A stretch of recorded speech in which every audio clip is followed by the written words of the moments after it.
Hello, everybody. Good evening and good day to you all, and welcome back to the Ask Abhijit show. This is episode 357. I hope you are all doing fantastic. Right, so we shall discuss anything and everything that you want in this episode. Uh, a lot's happening, of course, in the world geopolitically, energy shock, energy crisis. Every nation in the world is facing this, including us. Uh, we'll discuss whatever you want, but let's first of all, let's see who all is there on the live stream. I can see Rano Nahapana. Hello. Joshi Harshay. Rohan Bidi, good evening. Geopolitical Dubey is here from Indore. Good evening to you, sir. The Grok once again. The Grok is not able to buy super chats. Well, that's okay. Rekha Humble, Jai Shri Ram, ma'am. The Eternal Witness, Jai Ma Kali. Ashwini Sharma, Shubh Sandhya ji. Rahul Dunake, hello, Sergi, indeed. Priyanshu Poli says Nepal has banned rickshaws from India into Nepal. Okay, so there's been a regime change in Nepal, so you can expect a change in their behavior and attitude now that they serve a foreign master. Whenever an entertainer takes over a country, the whole country becomes an entertainment theater. We have seen this with Monsieur Zelensky, haven't we? The comedian has taken over the country. See, you know what they say. You know what they say, right? When a clown moves into the palace becomes a circus. That's what happens. Ameya Tulpoulé says bonjour depuis Bonn, je viens de fêter mon 40e. Merci, monsieur Tulpoulé, et je vous souhaite un bon anniversaire. Merci. Who else do we have? Batinde Wala says Nepal is seeking the attention of China. Okay. Priyanshu Poli, hello. BSF neutralized many East Pakistanis. Okay. I was not aware of that. Rahul Danake says, I hope you're in the pink of health. I'm in the pink of health. I hope you are too. Samrat Chukla says, Guru Pranam ji. Vench Acharya says, good evening. Humanity survives. Namaste. Ayush Singh, Pranam Sarji, indeed. Nirvana Shanks says, last stream I was three chapters into the gates of Rome. Now I'm juggling with that first among equals. Republics collapsing, parliaments scheming, frankly, leadership's leadership. Is that Jeffrey Archer? That's a good book. Yes, very interesting. Piyush Shukla, and you seem to be making really, really quick progress. You're just running through the books, aren't you? Piyush Shukla, namaste. Vench Acharya, hello. Privet. Okay, Vench Acharya is watching from Ahmedabad. Good to see you, sir. Dhruv Dhuria, Samrat Shukla, wise idiot. Somi Padmanabhar from Tennessee. Namaste ji. Namaste. Good morning. GK. Namaste. Namaste. Tanmay Deshpande. Hello. ERD Rushab from Nepal. Hello, sir. Good to have you from Nepal. Always good to have our friends from our region, our brothers and sisters from Nepal. Good to have you. I Ankit from England. Hello. Good to have you from England. Good afternoon. Good evening, I suppose. Heisenberg. Hello. Hello. Samrat Shukla once again. Somi is here from Jaipur. Good to see you, Somi. Aryan Shukla, hello. Ombe Kerikar, good to see you, sir. Heisenberg once again. Heisenberg is showing some bugs. Viruses, bacteria. I hope we don't have any of that. Random Skull, good to see you. Sumit, good evening. Unapologetic Sanatani, namaste ji. Namastha. Namaste. Okay. Abhishek Srivastav, hello. Heisenberg is here from Rajasthan. Soldier Boy, good to see you. Namaskar. Yo, yo, yo. The Grok. GC Tech, Trump China. We'll discuss Trump China, sure. De-dollarization says Ajinkya Mane. Shreyas Mitra is here from Moscow. Privyet. Who else? Himanshu Mehta, good evening from Gujarat. Hello. Rahul Dunake says, you look like a Red Bull with energy flowing. Red Bull. Red Bull, yes. Hey, hey, hey, 5052. Okay. Naban, hey, hey, 5052. Good to see you.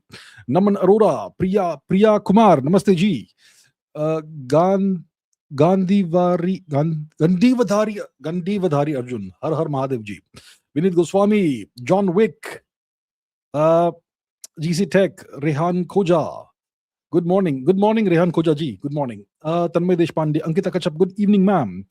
Swami says, have you seen The Boys? I haven't seen The Boys. I've heard it's good, but I haven't seen it. Sid, also. Parv Jain, Nabarita Das, S.H. Reddy, so many other people. I won't be able to greet you all individually, but good to see you all. So, who else? Namaskar from Canada. Saurabh says, Namaskar. Namaskar to you. Honey Badger of Kalinga, good to have you. And so many other people. Okay, so, Anish from Calgary. Mayank Raval from Canada. Lots of people from Canada today. Okay, good morning to all of you. Good to have you. Good to have you. Good morning from DC, says Latha Ramachandran. Latha Ramachandran, good to see you. Good morning. Good morning. Parveshika is watching from London. Well, thank you so much for tuning in from London, Madame. The Grok says, Mera question skip kar diya. See, it's already starting. So many questions, so many comments are coming in. I must be skipping some, unfortunately. But I saw this one, so yeah. A conclusion of US-China meeting. Nothing really happened. Who asked me that? I skipped that. Shivasai is here from after a long time. Good to have you, sir. Shivasai. Ayush Singh says, conclusion of US-China meeting. Nothing substantive came out of the US-China meeting. No deal. Trump likes deals, right? Donald Trump likes to make deals. The art of the deal. Well, what deal did they arrive at? Nothing. It was all optics. It was all symbolism. It was essentially managing the rivalry. That's what it was. Okay. I haven't seen the readouts and everything in detail thus far. Okay. Eventually everything comes out. I don't do this news surfing and watching everything in real time. So I don't know exactly what the statements have been from the two sides, but nothing of substance has come out. Trump went in with all these industry leaders, Elon Musk and the Apple and whoever else. Yeah. But I'm not sure. Jensen Huang from Nvidia and so on. All the big guns, right? They all stood behind him. I'm not sure if they've really reached any substantive deals. So it's essentially, it was all about managing the rivalry. The Chinese media did not really pay too much attention to Trump, right? Which is interesting. So I don't see anything of any genuine substance having come out of this trip to China. Nothing on Taiwan, right? They were trying to test each other out and see where the stand, Xi Jinping and Trump about Taiwan, about various issues, but really nothing of substance has come out. There was a tremendous amount of, let's say, a paranoia from the Americans, right? Because all the badges they were given, all the gifts they were given by the Chinese, they were all dumped into a trash bin outside of the aircraft when Trump left. They dumped everything, all the gifts, everything. You have to be paranoid in these matters because those gifts may contain unwanted gifts, tracking devices, spy devices, viruses, who knows? You got to be paranoid. So learn from the Americans, learn from the best. Okay. So the same thing, GC Tech asked about Trump and China. Ayush also asked about that. Yeah, right. UAE oil in India, my thoughts, says Samrat Shukla. UAE oil in India. So Mr. Modi yesterday was in the UAE and he met with Shri, the ruler of Abu Dhabi. In the UAE, Abu Dhabi is the nation that is the oil. It's the emirate which is the oil producer, right? And we have a very good relationship with the UAE, of course, as we know. And the UAE will be not contributing but selling a substantial amount of oil to India to bolster India's strategic oil reserves. Good. Overall, it's good. The question is how large is our resource capacity? How many million barrels? 100 million, 500 million, billion barrels? What is it? The UAE will be willing to supply as much as we need, but we seem to have a capacity that's not a very long horizon capacity. The Chinese have, I believe, strategic reserves that last a year or so. The Japanese have even more than that. We have strategic reserves that may last maybe at best 100 days for India. So we need to say UAE will be happy to sell us all the oil, but we need to invest in building the capacity. And that's where we are always falling short. That's where we always keep falling short. We don't develop the infrastructure. We don't build capacity. So it's good overall that the UAE is going to supply us with more oil, but you see, that's the issue. Okay, so let's get it going with the super chats. Sid says thoughts on Brian Johnson's teen level aging rate. Well, Brian Johnson, I've seen his pictures, his photographs when he was like 10 years younger. I think, to be very honest, he looked better at the time. I'm sure he's got very low body fat, and I'm sure all his blood work is near perfect and all, but he does not look very young, does he? And he dyes his hair, unlike me. Right? He dyes his hair. So if you are not aging, how come you have to dye your hair? Maybe it's something that happened before he started his all these protocols and whatever. But I don't think he looks very young. Facially, he doesn't look very young. His body may be very low body fat and must be very fit and all that. Well, I'm sure lots of people can achieve that with the right diet and right kind of exercise. So look, so I'm not trying to disparage Brian over here. I think he's doing a fantastic service to the world by treating himself as a guinea pig and trying all the experimental protocols on himself. He's doing really interesting work. His work is himself. I think he's really interesting. He's a person that's worth following. I'm pretty sure I must be following him on Twitter, right? And he puts he shares all his learnings and everything with the world. So I think he's doing a great job. He's doing a great service to humanity overall. But I'm still a bit skeptical about how efficacious, how useful it is, whatever he is doing. I obviously wish him the best. I hope he lives to 150, right? And we'll see. So I'm going to keep track of what he's doing. I think it's interesting what he's doing. Really interesting. Okay, Sid says, was Raja Ram Roy's monotheistic Vedic view authentic or a colonial rebrand? Were social reformers really British agents? That's a good question by Sid. It's a good question, right? Raja, yeah, this gentleman, monotheistic Vedic view. See, first of all, let's understand. In Sanatan Dharma, in what we call Hinduism, everything is accepted, everything is allowed. We are very inclusive. You can be an atheist and be a Hindu. You can believe in 78,000 gods if you wish. You can be a Hindu. You can believe in one God if you want only one God. You can still be a Hindu. You can eat meat and be a Hindu. You can eat grass. No, I mean, so what's vegetables? You can be a vegetarian and be a Hindu. It's entirely up to you.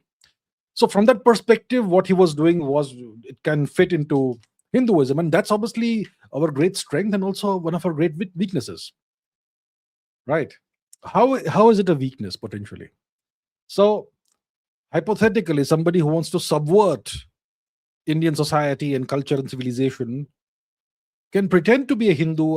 By saying, I know I'm a monotheistic Hindu, and I also worship so and so foreign god, and maybe that foreign god is the monotheistic divinity that I am worshipping in the guise of Hinduism, and I would like to spread my worldview among my fellow Hindus. And obviously it's all about converting them, right? So that's the great danger we have. You have all these converters, right? In India, there's this ongoing process of industrial scale demographic engineering that's funded by the West, conversions to foreign religions, openly happening today. Tremendous amounts of money is being poured into that, right? Billions and billions of dollars every year. And they typically employ locals now. Locals have risen to high ranks in their religious structure. And they will typically go to poor places, tribal societies, wearing saffron clothes, and so on. So that's how you can leverage Hinduism itself, to destroy Hinduism and to eradicate Hinduism and to make people convert to foreign religions. So with that said, what was Ram Mohan Roy's deal? Well, I think he was very strong. I mean, if you look at his own writings, Ram Mohan Roy's own writings, I don't have them right here. This is a live Q&A stream. I won't be able to produce the writings on demand right now. But if you see his own writings, he was essentially a Unitarian Christian. I think he was buried somewhere in England. buried as a Christian. So he clearly, the way I see it, his objective was to convert people to Christianity. That's what it was. And obviously, this is the controversial topic, but it is what it is. Now, were social reformers really British agents? Were social reformers really British agents? When you are under foreign occupation, so we were under British occupation for about 250 years, okay, roughly, various parts of India. When you are under foreign occupation, and you have people who are trying to reform society with the blessings of the British or the foreign occupier, that's always suspicious, and it always has some malified intent. And today even today you have social reformers, right? Today there is no British occupation of India, or is there not? I mean, what language am I speaking today here in front of you all? This is evidence of mental colonization. I speak English. I'm more comfortable speaking English than my own language and our own languages. And so many of us are like that. India is a deeply mentally colonized country. And we are taught to see our own culture as inferior. And in that context, when you have people trying to reform society, it means they're trying to remove your culture from the societal context and bring in more progressive liberal views from outside. So social reform, every society needs reform, but specifically India is targeted for social reform. What India needs is social reform. India's civilization should go backwards civilizationally to around 1000 AD, the way we were then. I'm saying civilizationally. I'm not saying technologically we should go 1000 years back. No, technologically we should go forward. We should keep going forward. Science and technology is the way forward. But civilizationally and culturally, we should go back to where we were 1000 years ago. That's the reform we need. We don't need to eradicate Hinduism from India. And that's overall the usually the unstated objective of many, not all, but many social reformers, even today. They pretend to be all about reforming society. Like, why don't you go and reform some other country's society, by the way? No, only India, right? I mean, why are there no... Tell me something. Ask yourselves this question, my friends. Why are there no social reformers in the UK? Why are there no social reformers in the US? Why are there no social reformers in European countries? Why is there no movement for social reform in Russia? Why is there no social reform movement in China? Why are there no social reform movements in the Arabic countries? Why is everything focused only on India? It's because it's a demographic and civilizational re-engineering project. It's all about eradicating Indian culture and civilization. That's all it is. And many of these people, many of these Indian social reformers, they may actually be well-meaning people. They may actually have swallowed wholesale this notion that our society is backward and primitive and all that. It needs to be reformed. But that's not what we need. We need to elevate ourselves to societally, civilizationally, to where we were 1000 years ago, before the horror story began, the millennium of humiliation. That's what we need. Okay. Abhishek Srivastav says, Prime Minister Modi says, a decade of crisis warns of poverty. I haven't seen that. Let's find out. Did Prime Minister Modi say that? Decade of crisis. Well, Prime Minister Modi, decade of crisis, poverty. Did he say that? Decade of crisis for the world. Prime Minister Modi says warns past achievements could be wiped away by Middle East war. Prime Minister Modi, Netherlands, calls current era a decade of disasters, warns of global poverty crisis, the decade of disaster. Prime Minister Modi cautions of global poverty if challenges not addressed. Okay, so he has actually said that, and thank you, Abhishek, for bringing this to my attention. Is Prime Minister Modi wrong? No, he's not wrong. He's not wrong. Well, how did this decade start? 2019, last quarter, what began? What happened? The Wuhan coronavirus. They called it COVID-19. They called it COVID-19, the best name ever. Uh, so then we lost 2 3 years, right? First wave, second wave, Omicron came in, wave after wave. We lost like 3 years. People were locked down, people lost their businesses, people lost their jobs. That caused poverty. And we emerged from that. I think, personally, I think there was no need to have such draconian lockdowns across the world. I don't think it was needed. But whatever. So we went through that. Now we are emerging. We emerged from that 2023 onwards, roughly. There was a time when if I said coronavirus or COVID on this channel, you would get a warning from YouTube. Not warning, some kind of disclaimer from YouTube below the video. So there was those were the days, right? And now that we've emerged, well, we have this new crisis that has been engineered by the US and Israel. They have engineered this crisis. There was no need for this. Absolutely no need for this. The US is going to be fine. They have oil, they have everything. Israel is going to be fine because the US will supply them with whatever they need. But the rest of the world has to suffer. This is what they've done. So yeah, and even Europe will suffer. Even Europe will suffer to some extent at least.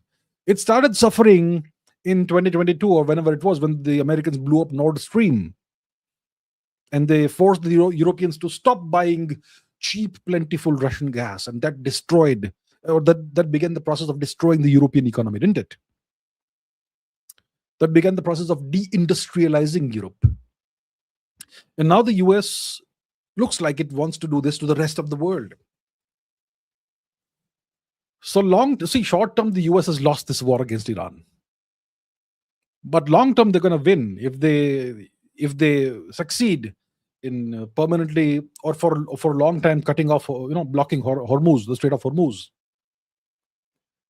So Prime Minister Modi is absolutely correct. And some of you may want to blame Prime Minister Modi for this. How is he to blame for this? For what Trump and Netanyahu have done? Of course, we could have done certain things like, invest in larger strategic oil reserves and so on. It's fine. It's easy to say these things with the benefit of hindsight. But this crisis, Prime Minister Modi did so much great work cultivating our relations with the Middle Eastern nations, ensuring that we have a readily available supply of oil, gas, whatever we need. But now they've shut down Hormuz, right? And you can't blame Iran for whatever it is doing. Iran is simply trying to survive. Iran did not start the war. So yes, this could be a decade of crisis. Yeah. Poverty across the world. Yeah, absolutely possible. I hope it stops at poverty, doesn't go all the way to starvation. Right? So yeah, Prime Minister Modi did say this, and he is right. He's absolutely right. Okay. Piyush Shukla says, Pranam, Aryan student exchange. Piyush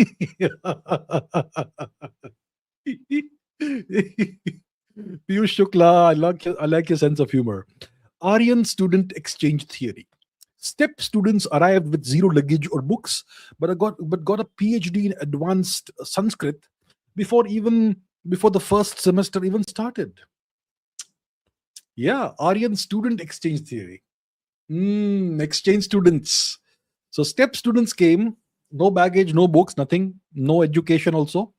But they got a PhD in advanced Sanskrit before the first semester even started. They started speaking Sanskrit and writing incredible texts in Sanskrit, including the Rig Veda. Yeah, okay. I've not thought of this particular way of putting it. Aryan student exchange theory, right? I like it. It's a good one. Okay. Rohan Bidi says, how is a magnetar different from a pulsar? Okay. How is a magnetar different from a pulsar? A magnetar is... So a pulsar is a neutron star that spins around its axis very, very, very rapidly. And it produces these radio wave pulses. When I was a kid, We used to have these short wave radios and all. Today, you only have FM radios, right? Only FM radios. When I was a kid, back in the 80s, let's say, 1980s, we used to have these short wave and medium wave radios, and you could listen to radio stations from all across the world. I mean, there are radio stations that are broadcasting from the US, but you can listen to them in India. That's how it still is, the technology, because the radio waves reflect from the ionosphere and they travel across the world, and you can listen to them in essentially real time. You could listen to BBC World Service, beep, beep, beep, those pips, and so on. So these are radio waves, right? Radio waves are electromagnetic waves. So the pulsars are neutron stars that spin very, very rapidly, and they produce these incredibly well, precisely timed radio wave pulses, beep, beep, beep, beep, beep, beep, beep, beep, beep, beep, like that. And you can hear them using shortwave radios. You won't know what the source is, but oftentimes you will be listening to a pulsar from God knows how many millions of light years away. That's a pulsar. Okay. What's a magnetar? It's a highly magnetized neutron star. Extremely gigantic, ginormous magnetic field. So the Earth has a strong magnetic field. It can mess up satellite communications and God knows what else, right? If you are in orbit, we have a pretty strong magnetic field. Mars, its magnetic field is nearly dead. That's why its atmosphere got destroyed. I mean, it still exists, its atmosphere, but the atmosphere is way thinner than what it used to be a couple of billion years ago in Mars. Because Mars is smaller, so its internal structure shriveled. I mean, it didn't shrivel, but it cooled down, and you no longer have a proper magnetic field there, and that's why the water also disappeared. So we on Earth have a strong magnetic field. Jupiter has a massive magnetic field. The Sun is a hugely powerful magnetic field, but that's nothing compared to what you have on a magnetar. Okay, so the Sun. If you see the Sun, let's see an image of the Sun, shall we? So that you understand what I mean by the Sun's magnetic field. Sun, not S-O-N, Sun, S-U-N. So if you see here, okay, solar prominences. If you see, let's see, solar prominences. Solar prominences. There's no need for a period at the end of that, but okay. Let's embiggen the images.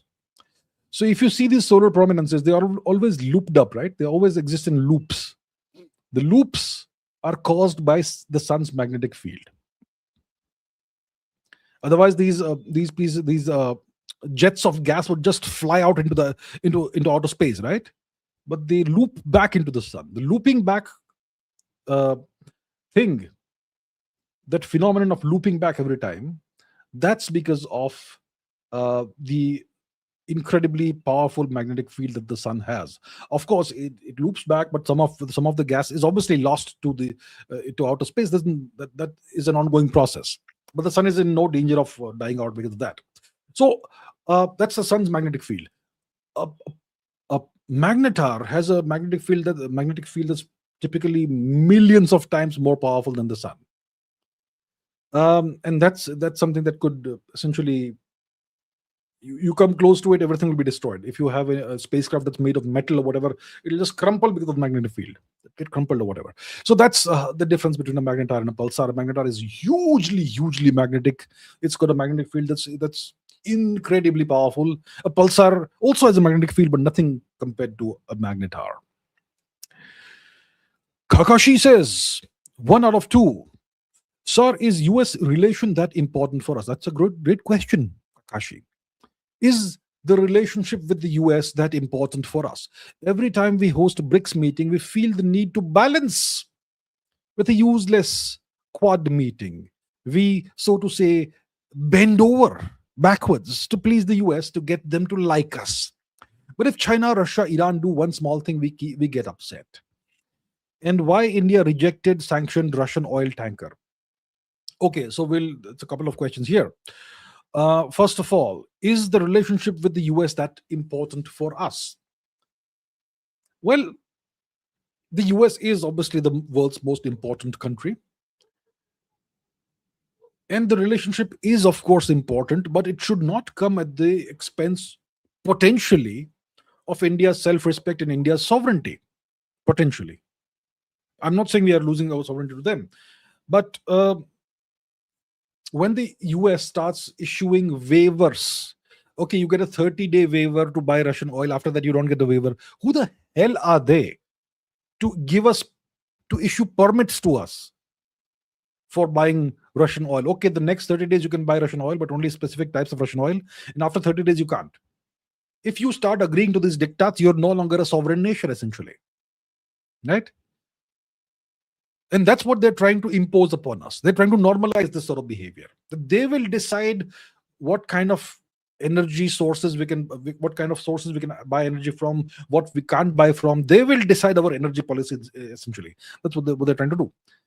And they're saying otherwise we will tariff you, will sanction you, or whatever. So the point is that the US has a tremendous amount of leverage over India. India's economy is tied to the US. Our IT exports are mainly to the US and the West, Western Europe, the Western world. If the US doesn't get upset with us, it can, it can really make life difficult for India's IT industry, directly, indirectly, etc. There's nothing of any substantive value that India exports to the US. Mangoes, bananas, textiles, generic pharmaceuticals. These things can be replaced. It's not high-tech stuff, right? It's just volume that we produce and they buy it. But what they produce is critical to us. Your laptops, your mobile phones, the AI you chat with, the social media you use, everything. It's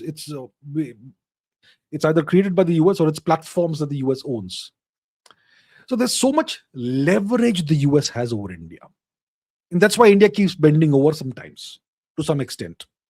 Right? And so leverage is what leverage does India have over the US? Nothing substantial. So the point is, if you want to escape this sort of, let's say, lopsided, quasi-abusive relationship, you've got to develop your own leverage. You've got to develop real leverage. The Chinese have invested in developing leverage. They account for 95% of the world's rare earth minerals exports. The US can't do without that. The Chinese are the biggest manufacturers and exporters in the world. The US is trying to move away from that gradually. So the Chinese have a tremendous amount of leverage. They have their own AI systems. They've got everything. They don't depend on American software. They still may depend to some extent on American software. So the Americans have some leverage, but they don't depend on American social media. They don't teach their children English. So the Chinese have taken a totally different path from us. Even the Russians have. Even the Iranians have. But we are a slave-minded nation even today. Right? We have not bothered to develop any leverage of our own. So that's why we are in the situation where the US gets to determine what we do and what we can't do. Right? So that's something we have to work on. We have to develop some self-respect and so on. To get them to, it's not about getting them to like us. Of course, many Indians have this slave mentality, which means the white guy should like us. Then we feel good about ourselves. So yeah, there is also there. So we need to decolonize our minds. The only way to do that, like I keep repeating, is by reforming the education system. But our fantastic leaders don't think it's necessary. We have a great education system. We will make it more complicated. Every 3 years, you need a new entrance exam. Yeah.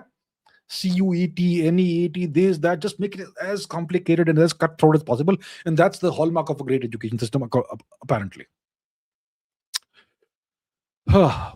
Okay, what else? If China, Russia, Iran does a small thing, we get upset. China, well, the Chinese have a tremendous amount of leverage over us once again. Russia, I'm not sure. Okay, so now why India rejected sanctioned Russian oil tanker? It was a gas, LNG or LPG or LNG vessel that was allegedly rejected by India. That's something that came out in the news on Reuters, I think, a week or so ago. And the government of India clarified that we did not reject it. It was not coming to India or whatever. We are not importing Russian LPG, LNG, whatever. I think that's the clarification the government of India gave. That this news is fake news. We are not importing Russian LNG or LPG. We are importing Russian oil, not the gas. That's the explanation the government of India gave. Maybe it's the correct explanation. Maybe we are not importing Russian gas so thus far, right? Uh, so that's what I know. So maybe we did not reject it. Maybe it's just fake news uh, that was planted by the West on Reuters to perhaps create some kind of strain in the India-Russia relationship, which won't happen since we don't have the, uh, since we're not purchasing it at all. But it's also meant to put doubts in the minds of Indians about the performance of the government of India, that the government of India is now bending backwards and giving in to all the American demands. So these are mind games. This is like what you have in cricket, sledging. You put doubts in the mind of the opponent. So yeah, that's the deal. Piyush Sinha, good to see you, sir. Piyush Sinha says, will there be a counter coup in Iraq and neighboring countries of Iran where puppet regimes are installed by the Americans if Iran survives? Well, I think that's still a long way away from becoming a possibility. To do a counter coup, you have to be able. Let's say you somehow do a coup in a country. So you install a new government. Let's say a new puppet government. The trick is not to merely successfully execute a coup. That's good if you can do it. But the real trick is in getting that government to survive long term. So let's say in country X you did a coup, you installed a puppet government that is your they're your puppets. But the trick is to make that government survive long term. Otherwise, what's the point of doing a coup if it will be undone in a few weeks, right? That's the thing. So in order to successfully do this thing, you have to be able to support that government, that new puppet government, and give it everything it needs to survive long term. If you don't have the capability to do that, you better not do coups. It's pointless. So right now, Iran is simply trying to survive. Okay? We know that in Iraq, you have an American puppet government. But the whole system, since the year 2003 onwards, in Iraq, has been the whole governance system, the entire power mechanics machinery that's been installed by the US. And even if the Iranians are able to do a coup, I'm not sure how long that new government will last, and I'm not even sure if they can do a coup right now. So I think it's highly unlikely this happens right now. For this situation to happen, first of all, Iran, the war needs to end properly. The Americans need to be made to withdraw from the Gulf region. They are not withdrawing right now. Their bases have been destroyed, but they still have a very significant presence. I mean, even today, all the Gulf nations are American allies, aren't they? Right? And the Americans are using their military facilities. So the American bases are destroyed, radars are destroyed, but the Americans are using the military installations and facilities of the host nation. So they're still there. They still have a presence there, the Americans. And as long as there's an American military presence in these nations, it's very, very, very hard to do a coup over there. Very hard. There's obviously a US military presence in Iraq. Okay, whether it is acknowledged or not is a different story, but it's there. So as long as the Americans are there, it's not that easy to do a coup. So I think this is a long horizon possibility, not a near term possibility. Okay. One second. Okay. Kakashi says, why US Justice Department dropped Adani charges?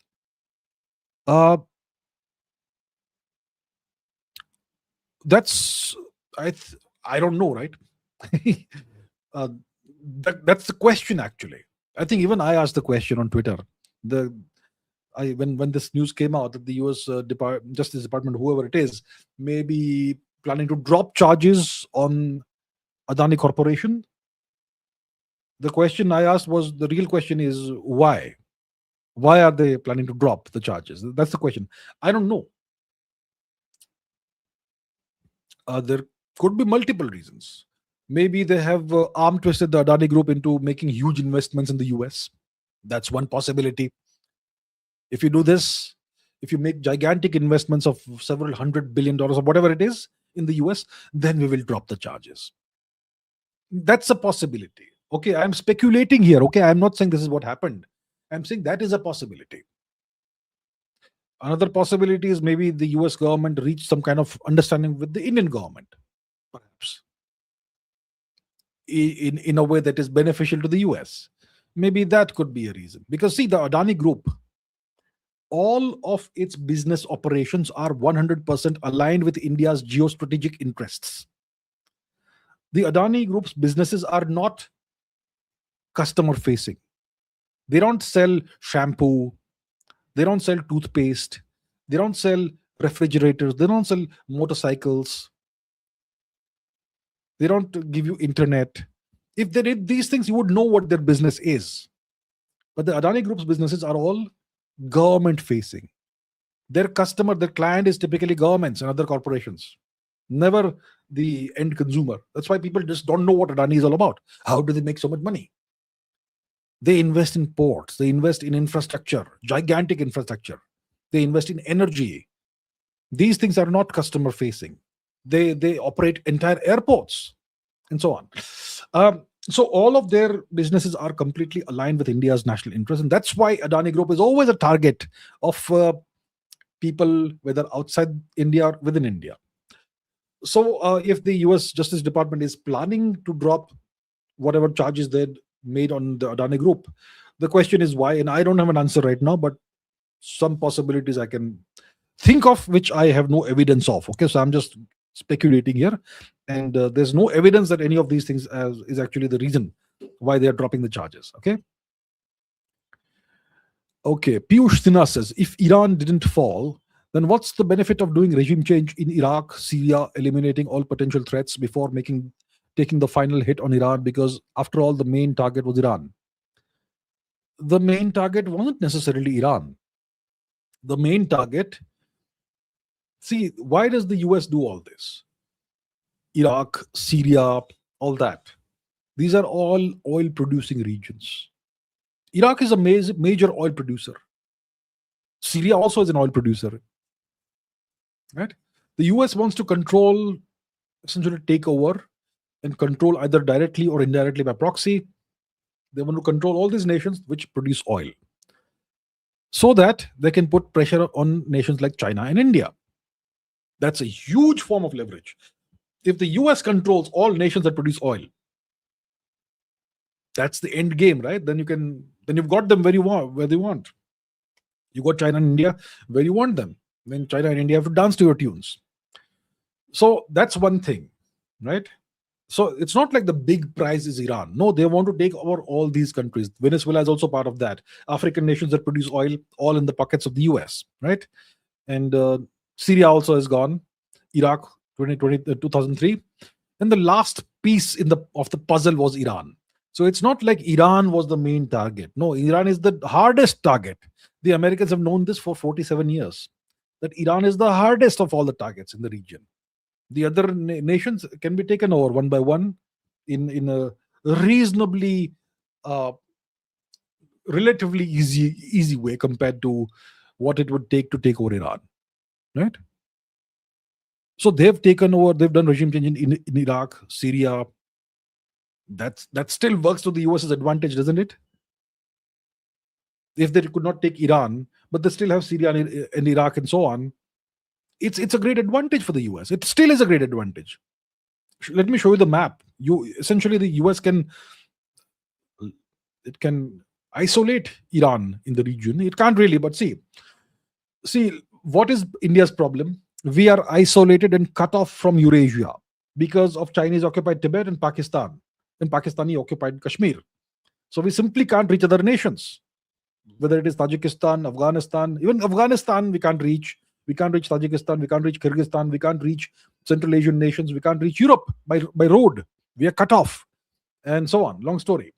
So Iran is now also, you could say, if there's a pro-US regime in Iraq and Syria and all, you're essentially cutting off Iran and cutting off Iran's support base.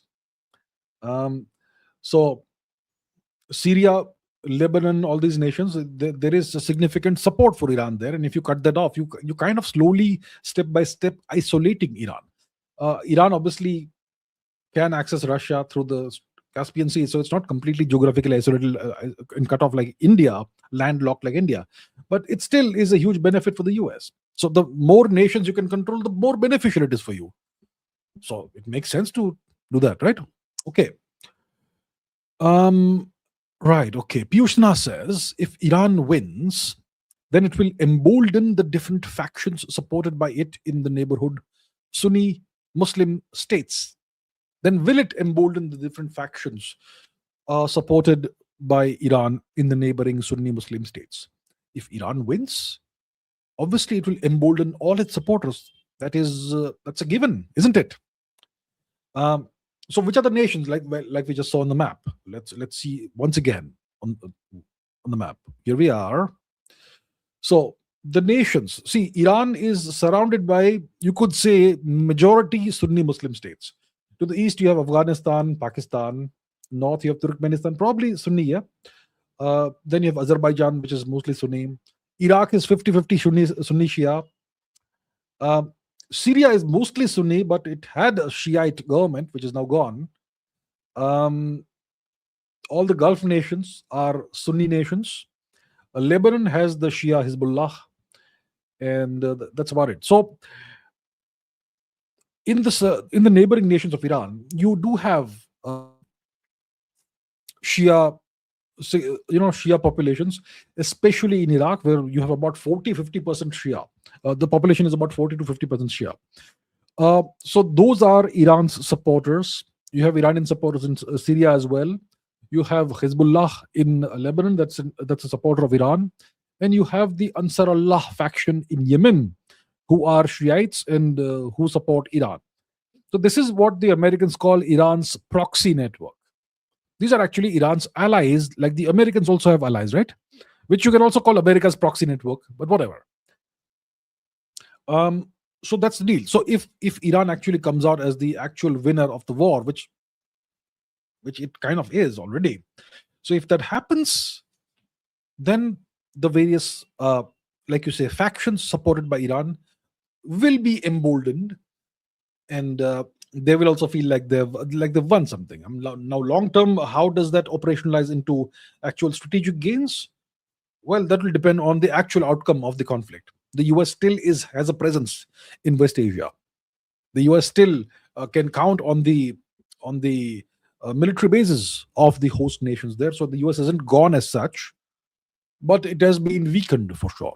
So it will all depend on the actual long-term outcome of the conflict. NVM says, I'm fine, thank you. I hope you're doing good too. Should we be wary of the new leadership of Nepal, considering the new policies concerning India and neighbors? Look, when you have a regime change that happens, an artificial regime change that happens in one of your neighboring nations, it's a cause for concern. This is the good old playbook of the Americans. Install an entertainer as the leader of a nation. Zelensky is a great example. A comedian. You should see his old videos. A comedian, Zelensky, right? So, and now you have what? A rapper who is the Prime Minister of Nepal. And he's got this, as you can see already, he's got a very hostile attitude towards India. Right? It's all bark, no bite. It's all symbolic, but it's there, hostile. So this is the US mediated, US led regime change operation, just like in East Pakistan and West Pakistan. Wherever the Americans install a puppet, you have to be wary of that nation's new policies towards you. See, the US has a very clear policy now of containing India in India's own neighborhood. The US is so powerful they can contain us in our own neighborhood, right? So we have to be wary of all these new leaderships and all these new puppet regimes that are being installed, that have been installed in the region. Yeah, absolutely, we should be wary. Piyush Sinha says, for God's sake, any such situation should never arise. But still, if India is forced to take any side, the oil rich Gulf states or Iran, then what should India do? Because UAE and all have a lot to offer rather than Iran. So if India has to make a binary choice, Iran or the Gulf nations, if India is pushed into a corner and has to make one binary choice, one of these two, I suppose India will have to go with the Gulf nations. We have a huge population there. A lot of money comes into India from those nations. All those people who they work there, service jobs and all that, and they send whatever money they can send back to their families in India. It's a source of income for a poor nation like India. India is a poor nation. India depends on these things for its GDP growth or whatever, right? For what is it's called foreign remittances. So a lot of these foreign remittances come from the Gulf, UAE, and so on. There's no Indians who are living as a diaspora in Iran, as far as I know.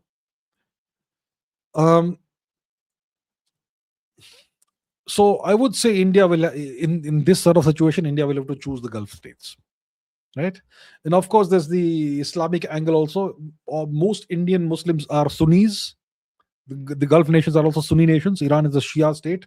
That also could potentially, perhaps, play a role or maybe a factor in this. But overall, it's the fact that we have a huge diaspora, millions, I think, of Indians, probably who live in the Gulf region, whether it's the UAE or Saudi Arabia or whoever. So maybe that could be the way India would have to go in this situation, which obviously one hopes never occurs. Ritik Tyagi says, how did the Netherlands come to acquire ancient Chola Empire manuscripts, and what led their recent return to India? See, I don't know the specifics of how the Dutch acquired ancient Chola Empire manuscripts. I don't know the specific mode of transmission or theft, but it's not uncommon to see rare, valuable Indian artifacts, whether it is art, whether it's sculpture, whether it is manuscripts or whatever. It's not unusual to see this in the museums of Western countries.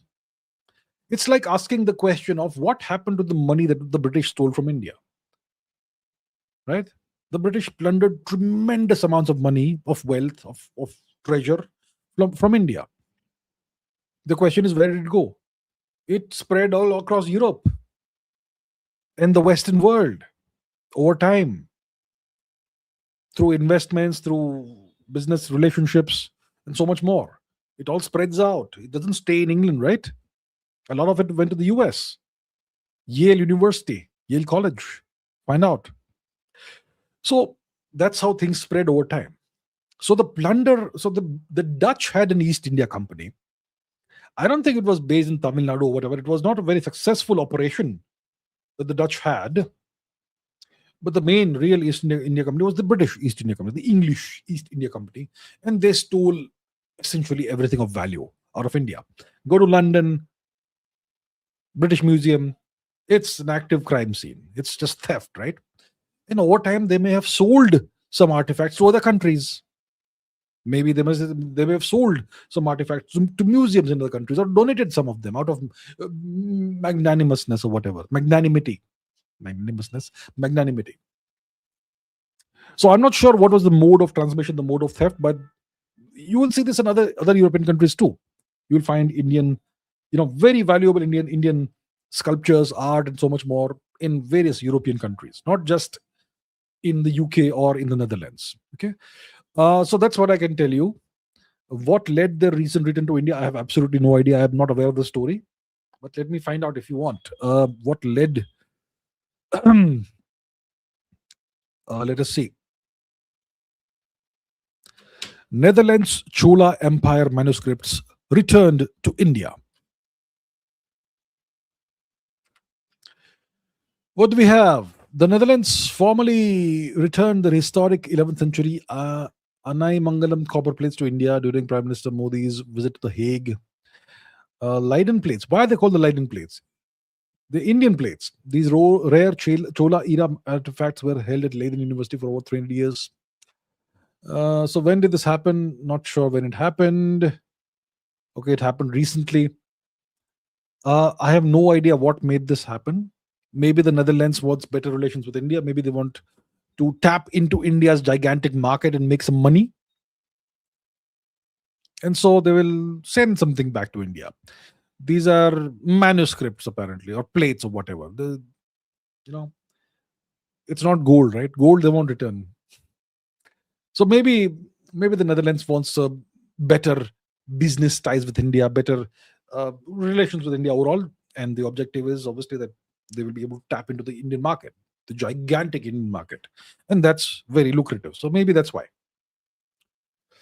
Piyush Sinha says, "Guess what? I wanted to share some views about Bangladeshi residing in India. You can guess what type of views it was, but YouTube stopped the message. No objectionable words used in that, but still. Um, okay, not surprising overall. There must be certain terms or certain keywords that are automatically blocked by YouTube. Must be.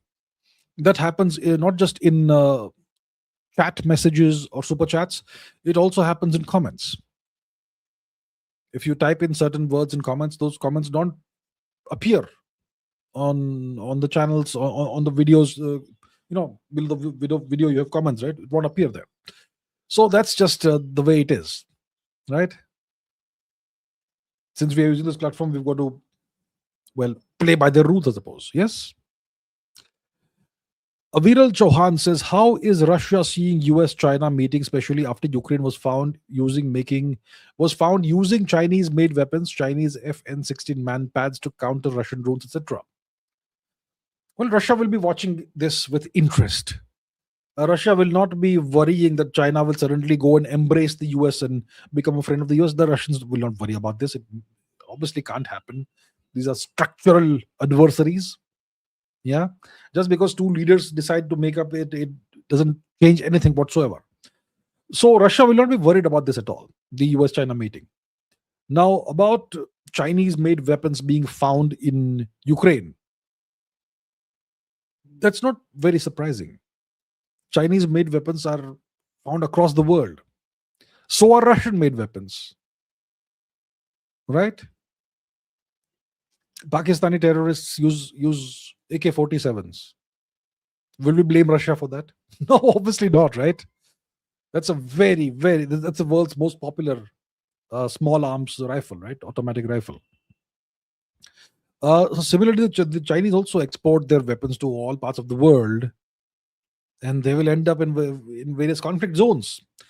So it's not like China is sending it to Ukraine to fight so that the Ukrainians can fight the Russians better. It's not the case. So I don't think Russia will be worried at all about the US-China meeting. Nothing to worry about for them. Rajat says, "How are you? I'm good. What if the fine structure constant goes up or down by 20%? It will destroy, it won't destroy the universe. It will completely change the properties of the electromagnetic interaction and totally retune, let's say, the universe. And the way the universe will change is such that it won't be suitable for life like ours." So, there's this, what is it? The anthropic principle. It's a principle, quasi-scientific principle. It says that the universe is incredibly fine-tuned for the existence of life like ours. If any of these universal constants were off by even 1 or 2%, then we can't survive. Because the properties of the universe, the laws of physics change in ways that make it impossible for us to survive. The point is, if the properties of the universe were different, if the constants had other values, not what we have today, then different forms of life would have emerged, which would be attuned to that sort of universe. So this anthropic principle, I'm not sure what sense it makes, but it's there. It's a thing. So if the fine structure constant goes up or down by about 20%, it's curtains for us. Minimalist Maverick says, "Why not India vassalize Guinea-Bissau 50% export dependent build bases near Ponta do Inglas for power projection in North Atlantic Ocean. Guinea-Bissau. Where is Guinea-Bissau? It is in Northwest Africa. It's in West Africa, right? Let's quickly find out. Guinea-Bissau. And then we shall take up this interesting question by Minimalist Maverick. So we have here Afrique, and we're talking about the francophone part of Africa, the French-speaking part of Africa. Senegal, Gambia, Guinea-Bissau, Guinea, Conakry, Sierra Leone, and so on. So here we have Guinea-Bissau, right? Small nation in Western Africa. What is Ponta do Inglas? I'm not sure about that, but let's find out. Where is Ponta do Inglas? Ponta do Inglas. Ponta do Inglas. Ponta do Ingles. The bridge of the English. Really? Okay, it seems like some kind of settlement over here. Okay, so that's the country that we're talking about, Guinea-Bissau. And if India, let's say, vassalizes this country, let's say India hypothetically vassalizes Guinea-Bissau, then we can build military bases in the region for power projection, and we can project power across the North Atlantic Ocean, and we can even shake the foundations of the US, perhaps. So why doesn't India do this? That's the question. Why does India not do this? Or maybe the Gambia or Senegal or Guinea or Sierra Leone, Liberia. Why doesn't India do this? That is the big question. Does India have no ambition? Now, ask yourself this, okay? To vassalize a country, how do you vassalize a country? You vassalize a country typically by doing a regime change in the country. And that new regime has to be your puppet. So first of all, to vassalize a country, you must infiltrate the country, cultivate individuals there, give them everything they need to succeed in a coup, in a regime change operation, then give them everything they need for their regime to survive long term. And then you can do these things. It takes decades of preparatory work for this to happen. You already need to have power projection there for a vassalization project to work. Otherwise, why doesn't China vassalize these countries? China already has a presence in the region. China is actually investing in what it takes to eventually vassalize countries here. How is China doing this? China has all these massive infrastructure building operations in these countries. China has very deep pockets. It pays off various dictators in the region. And then China depends on Russian muscle. The Africa Corps, formerly it used to be another group called the Wagner Group. And that's how you first build a presence there. You cultivate the local politicians and whoever. Then you install people who are on your side. And then you ensure they stay in power. This takes a lot of effort, a lot of forward vision, foresight. It doesn't happen overnight, okay? The Chinese and the Russians are doing this. The Chinese started this project, or the Africa project, at least 20 years ago. Probably more than that, longer than that. Has India started anything? Does India even have a presence in the region? Without a presence, how do you vassalize someone? So my point is, what you are saying, it's a good question. Why doesn't India have this sort of ambition? If China started this sort of work 20 years ago, that's 2005, 2006, right? At that time, China's GDP was around what our GDP is today. China had the ambition, we have zero ambition. That's the problem, right? That's the problem. Okay, Kakashi says one of two. Keir Starmer has completed assignment for UK establishment, globalist, Zionist elite, and it's time for the next man in suit through the revolving door. After installing digital ID, euthanasia, free speech, protest ban, police power, World Economic Forum, deep state wants to make digital prison cities, death, slavery, and make people eat bugs. You shall eat the bugs and you shall be happy. You shall have nothing and you shall be happy. So Starmer is clearly a guy who was, he's no leader. He has zero leadership qualities. Here's Starmer, right?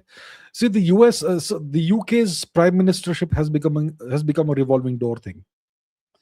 Some guy or some girl in a suit comes in, is there for a few months, then gone. Then the next person comes in. Eventually, a few months down the line, you don't even remember who was there. You had Liz Truss. You had Liz Truss was in power for like what, 30 days? I don't know. Shortest term ever. I don't even remember the names of these prime ministers. You had Rishi Sunak, obviously, which we remember because he's Indian. But you had so many more who came and went. It's like Japan. It's like what they've done to Japan.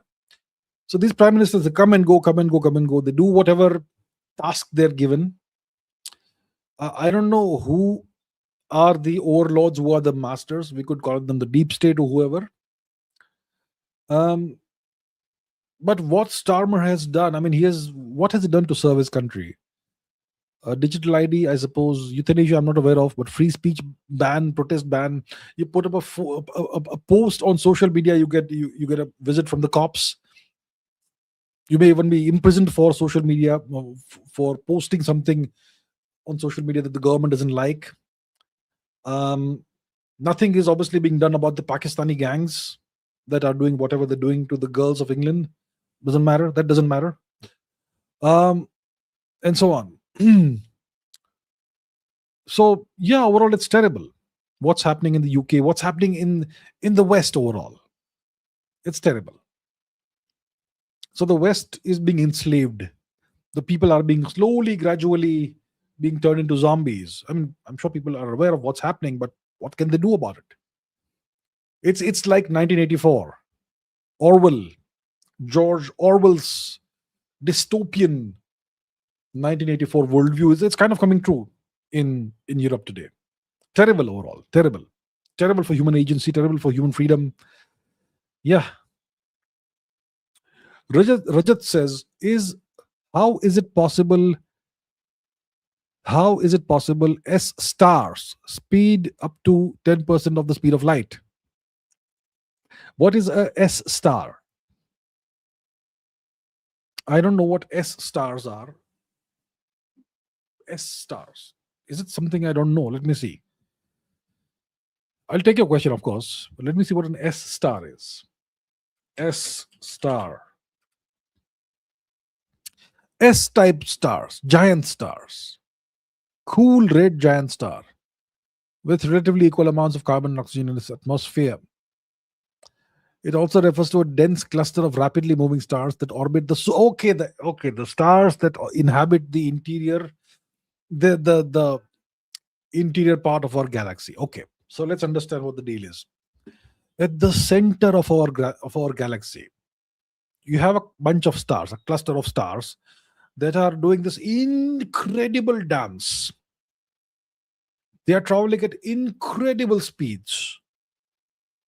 Okay? And they are orbiting something. They're orbiting something that you can't see. They're orbiting some invisible object.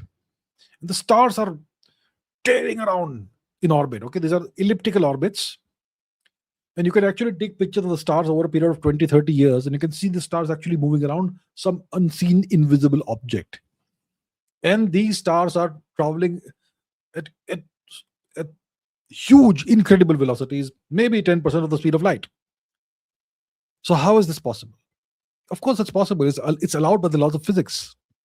The laws of physics tell you that you can't travel at the speed of light, but you can travel at a fraction of the speed of light. 10% of c, 0.1 c is actually a very, very hugely high velocity, but it is allowed by physics. So it's not breaking any of the laws of physics, first of all. But then the question is, how does a star end up traveling that fast? It's because of the object that's sitting at the center of our galaxy. It is a supermassive black hole. Supermassive black hole. and its its mass is in of the order of millions of times more than the mass of our sun. So it's a gigantically massive object. It's a supermassive black hole. That's why we can't see it. It's invisible. And its gravitational pull is so powerful that the stars in its vicinity are being made to dance and zoom around at such incredibly high velocities, right? And based on the size of the stars, mass of the stars, luminosity of the stars, and their velocity, you can actually determine what is the mass of the unseen object. And it's of the mass, it's of the order of more than a million, of the order of 10 raised to 6 solar masses. Let's find out exactly what it is.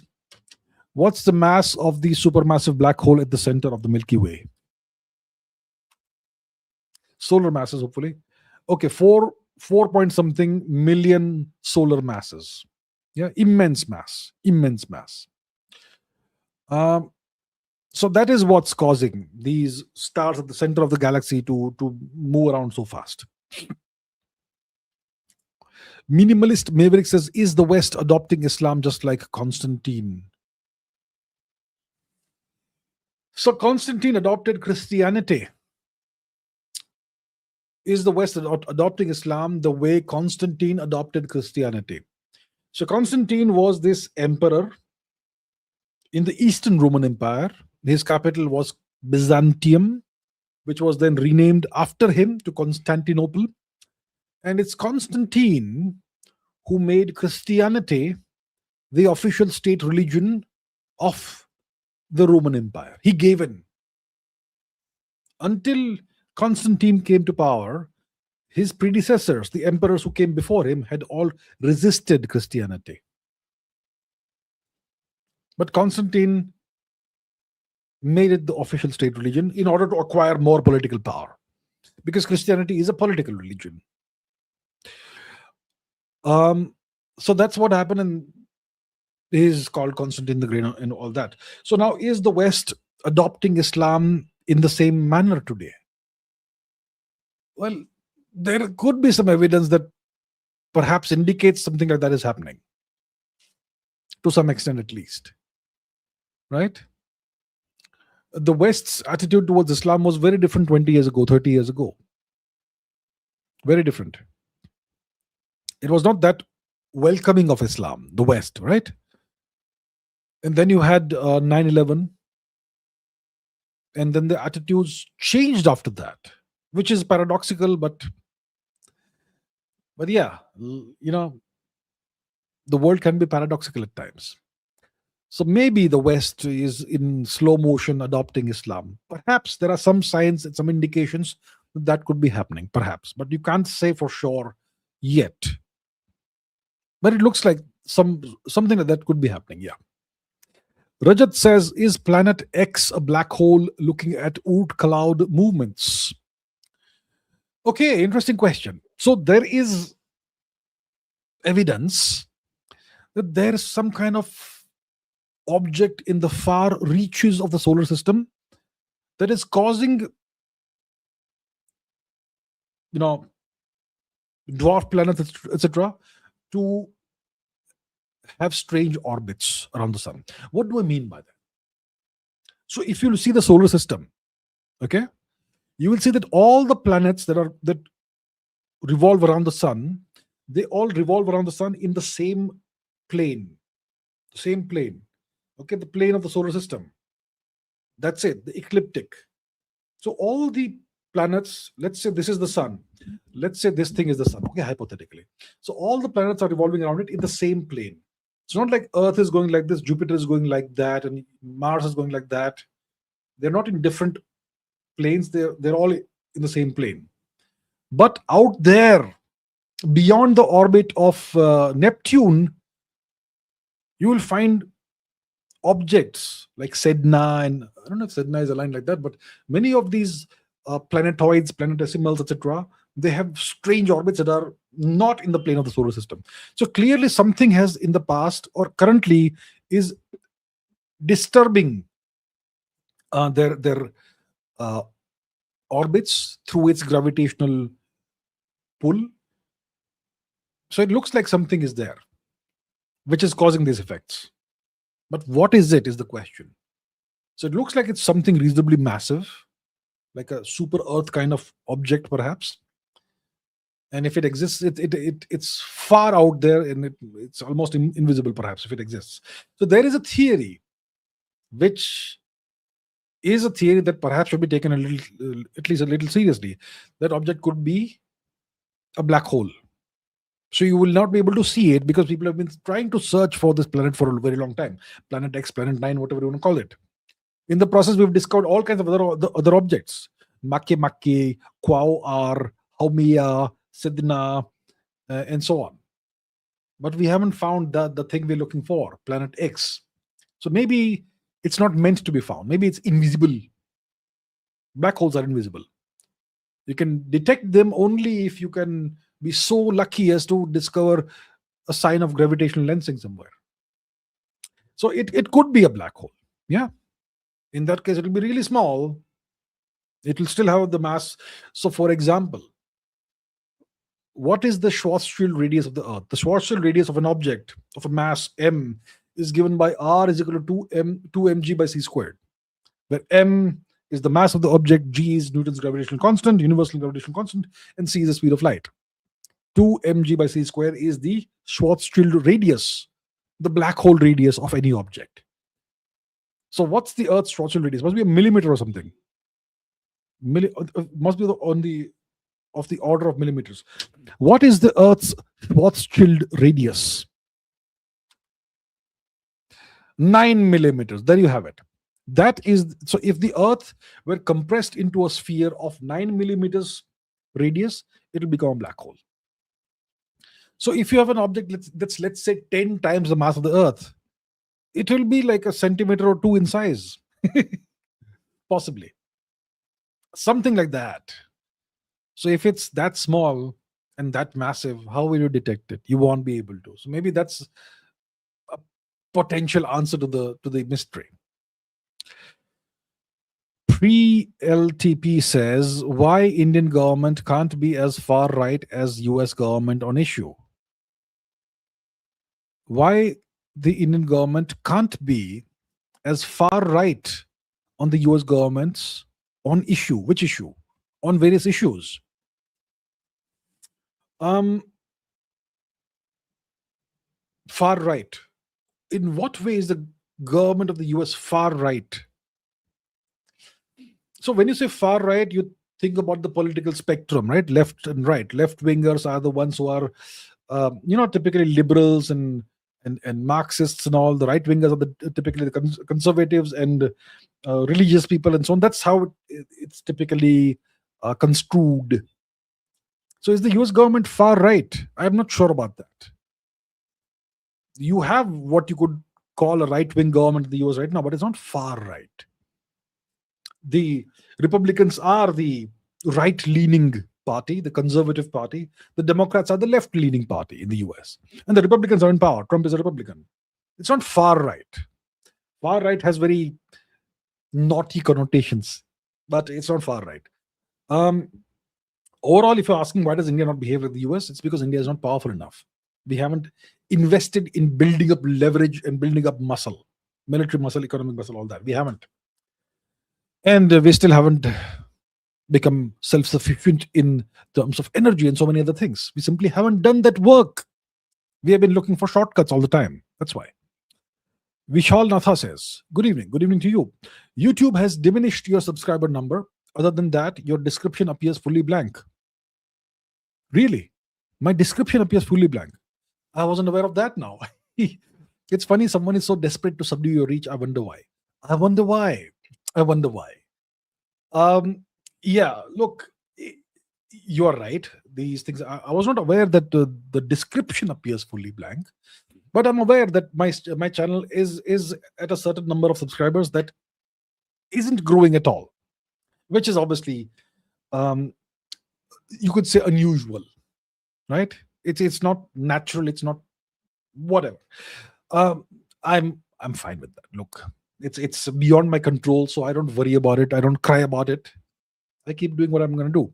But thank you for letting me know about the description appearing fully blank. That's genuinely weird. Okay. Thank you, sir. GGEZS says, what on earth is this?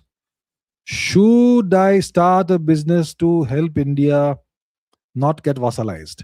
Well, every contribution from every individual, every citizen of India will help. So if you have more Indians who start businesses and you know uh, contribute to India's economic growth, well, it's one step further away from vassalization. So yes, I would very much welcome you into doing such a thing. If you want to start a business, I would say yes, do it, and I wish you success in that. May you contribute a lot to the non-vassalization of India. Vyom Rushi says, without united morals, there is no collective. Tilak. Don't you think this is true? Interclass, intercommunity fights, all of it. Okay, so this is a quote by Tilak, by Bal Gangadhar Tilak, is it? I'm not aware of this.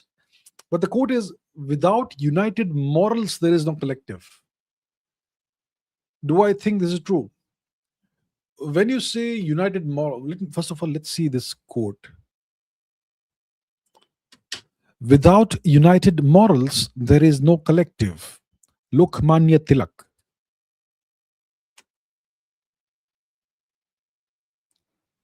Lokmanya Tilak. Did he say this? Okay, I'm not aware of whether he actually said this thing. It doesn't matter. But the question is this true or not? Do I believe this is true? I'm not sure what united morals are. There is something called culture. Culture is based on shared values, shared ethics, shared morals. That's what a common culture is. In any part of the world, in any culture, you have a shared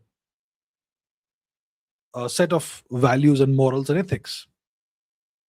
That's what gives rise to a culture. Without that framework, there is no collective, obviously. That is obviously true, right? So you have communities and you have civilizations. Communities, what's a community? It's a group of people with shared interests. If you are a fan of football, you are part of the global community of football fans, but you may not have shared values, right?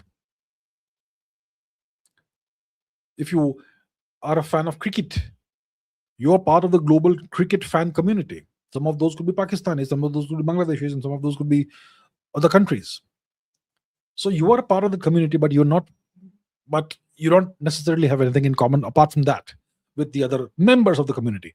But in a culture, in a civilization, you have shared values, shared morals, shared ethics. So that is what is the foundation of something that lasts, right? So if you want to weaken that, then you cause infighting. What you do is you catalyze infighting, create artificial divisions, artificial fissures, and exploit those. And then you have people fight each other, and that's how you weaken the fabric of society and civilization. Yeah. Kakashi says, one of two, just like Nehru blunders. In 1950, the All India Football Federation refused to play the FIFA World Cup despite India being Asian football powerhouse and Brazil begging, even offering to pay, because AIFF Babus thought preparing for Olympics football was more important.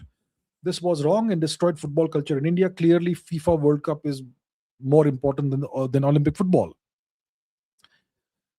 You see, the problem in various sporting bodies in India is that you've got a bunch of people who administer the federation, who control all the money, and who have no understanding of the game. They have some notion that, so and so thing is prestigious, we should follow that. We should go after that. So these gentlemen, whoever they were, they were they believed that the Olympics are a prestigious event. The Football World Cup, what is that? Who cares? That was obviously the completely wrong move.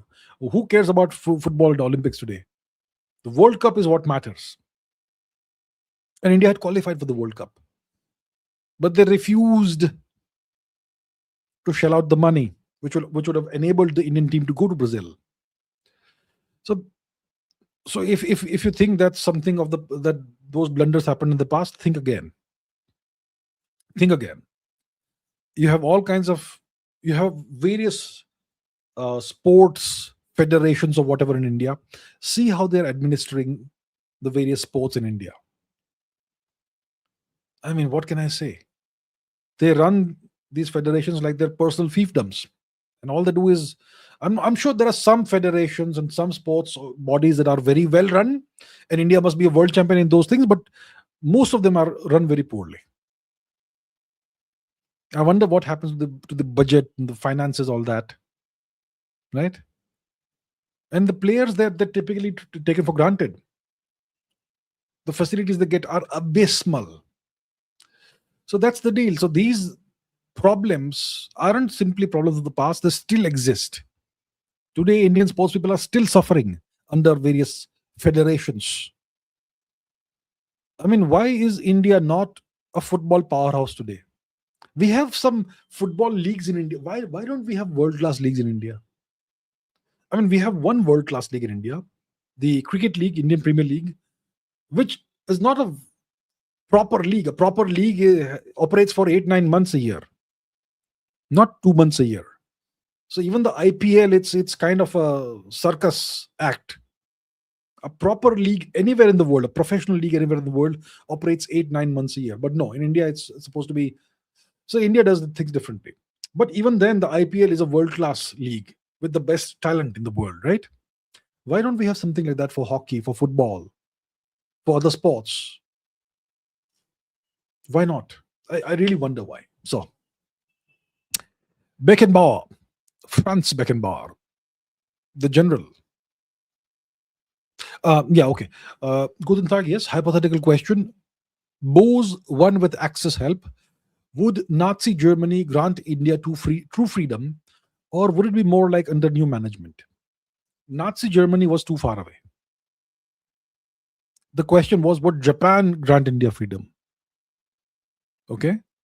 Nazi Germany had no presence in Asia of any significance. So the axis was, it was Germany, it was Italy, it was Japan, the Japanese empire. That was the axis. And the allies were the US and various other nations, right? So if Bose won with Axis help, he would have won with Japanese help, not Nazi help. The Nazis were too far away. So the question is, if Bose won with Japanese help, would Imperial Germany grant India true freedom? Or would it be more like under new management? It would not be freedom. We would have to then fight the Japanese empire. That's what India would have had to do if that was the case. Of course, Subhash Chandra Bose would have thought about it. You think he was stupid? No. But see, the Japanese defeated everybody in their path until they reached India, right? But let's say hypothetically they were able to defeat the British in India. Would they have then enslaved India? They would have tried to, I'm sure. They would have tried to. But under the leadership of Bose, maybe India would have been possibly able to defeat them and beat them off. So it would be a fight for our freedom all over again. So we would defeat the British, and then we would have to fight the Japanese and get them out of our country. That is the situation that would have occurred, most likely. Kakashi says, first of all, do you regret saying India-US will reach new heights under Trump? Secondly, why are there autos with Trump pics around Delhi? Third, how China, Russia escaped vassalage when poor? So, if you see my 2024 episode, live stream, when Trump won, what did I say? I said the India-US relationship will reach the greatest of heights, and Modi and Trump will be seen dancing hand in hand. That's what I said. What did it mean? Have you ever thought about it? Do you take words so literally? It indicated the potential of vassalage, of India becoming vassal. When a nation is a newly minted vassal and the overlord takes over, you dance hand in hand, and the relationship is then said to have reached the greatest of heights. That's what I meant. I regret saying nothing. I don't regret saying this. Why should I? You should try and understand better. Don't expect me to spell it out literally every time.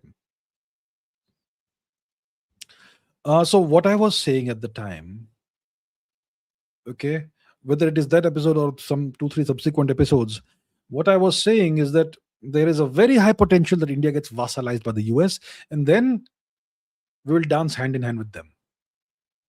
That chance still exists. I have said this multiple times in multiple episodes in the past few months. There's a 50% chance India gets vassalized by 2030. 50% chance. Right? There you have it. Now, why are there autos with Trump pics around Delhi? I have absolutely no idea. Ask those people who have put pictures of Trump on their autos. I have no idea why.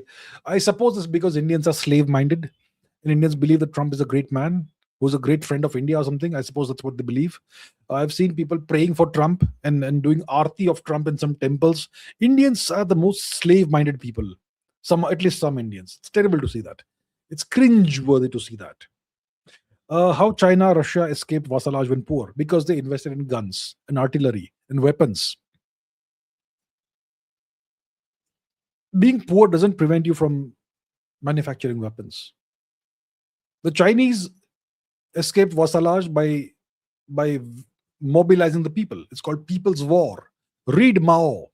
Mao is still relevant, by the way. People's War is it's still an important lens through which to see conflict. People's War. He mobilized the people. He mobilized the peasants. And he had numbers. China was the most populous nation on the planet. And the Chinese were willing to be poor, but they were not willing to be enslaved. They were very clear about that. Mao was very clear about that. And eventually, China got stronger and more prosperous. We know the story. Russia was never... See, Russia, 1917, 1918, it was poor. It was kind of devastated by the civil war. Yeah, the Bolsheviks had taken over. The Romanovs had been shot. And Russia said, okay, you know what? We are setting out the First World War. We don't want to participate. And then you had the industrialization of Russia, of the USSR. The USSR was poor, but it industrialized. And you have, no matter what you think about Joseph Stalin, you have to give him the credit for that. He industrialized the USSR. He turned this poor nation into a superpower. So it's done through hard work. It's done through having a singular focus, singular vision of what you want to do. But it's done by not making compromises on when it comes to sovereignty and so on. Right? So both China and Russia had one thing in common: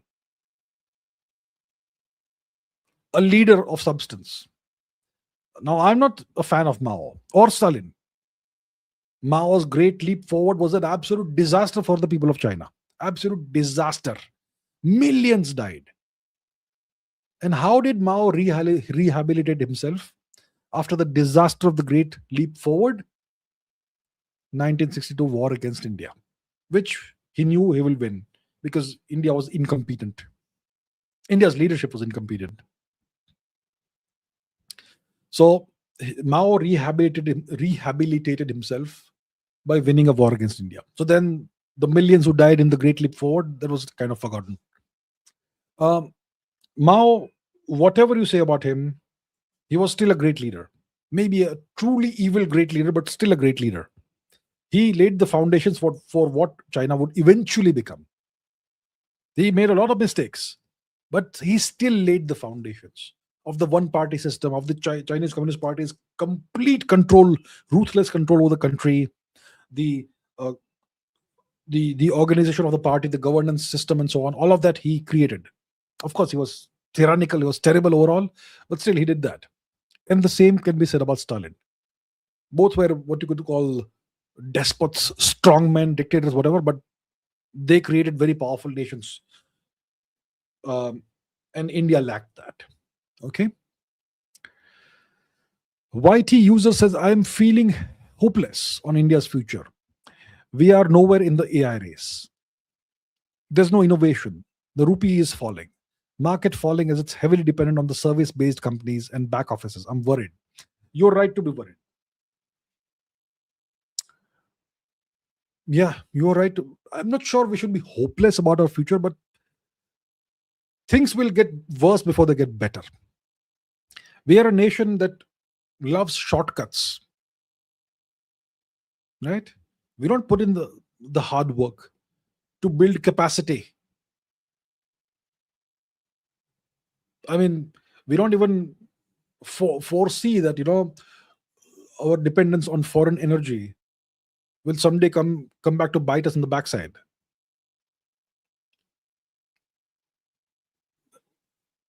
We buy oil from we buy oil from abroad.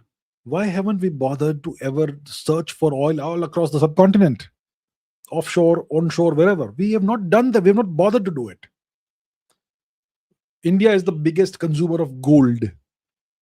Most of the gold is imported. Why haven't we bothered to look for gold in the gigantic landmass of India? You think there's no gold? We simply don't bother to do these things. Shortcut hai na, karega. That's it. We can import semiconductors and chips and microchips. Why build our own? We can import aircraft. Why build our own? We can import everything. Why build anything? Shortcut. We'll have good relations with everybody so that we can buy from them. And then we will have our cyber coolies work their backsides off, maintaining software for foreign corporations. We get some money, and our IT sector is Zindabad, right? All shortcuts in India. That's the problem.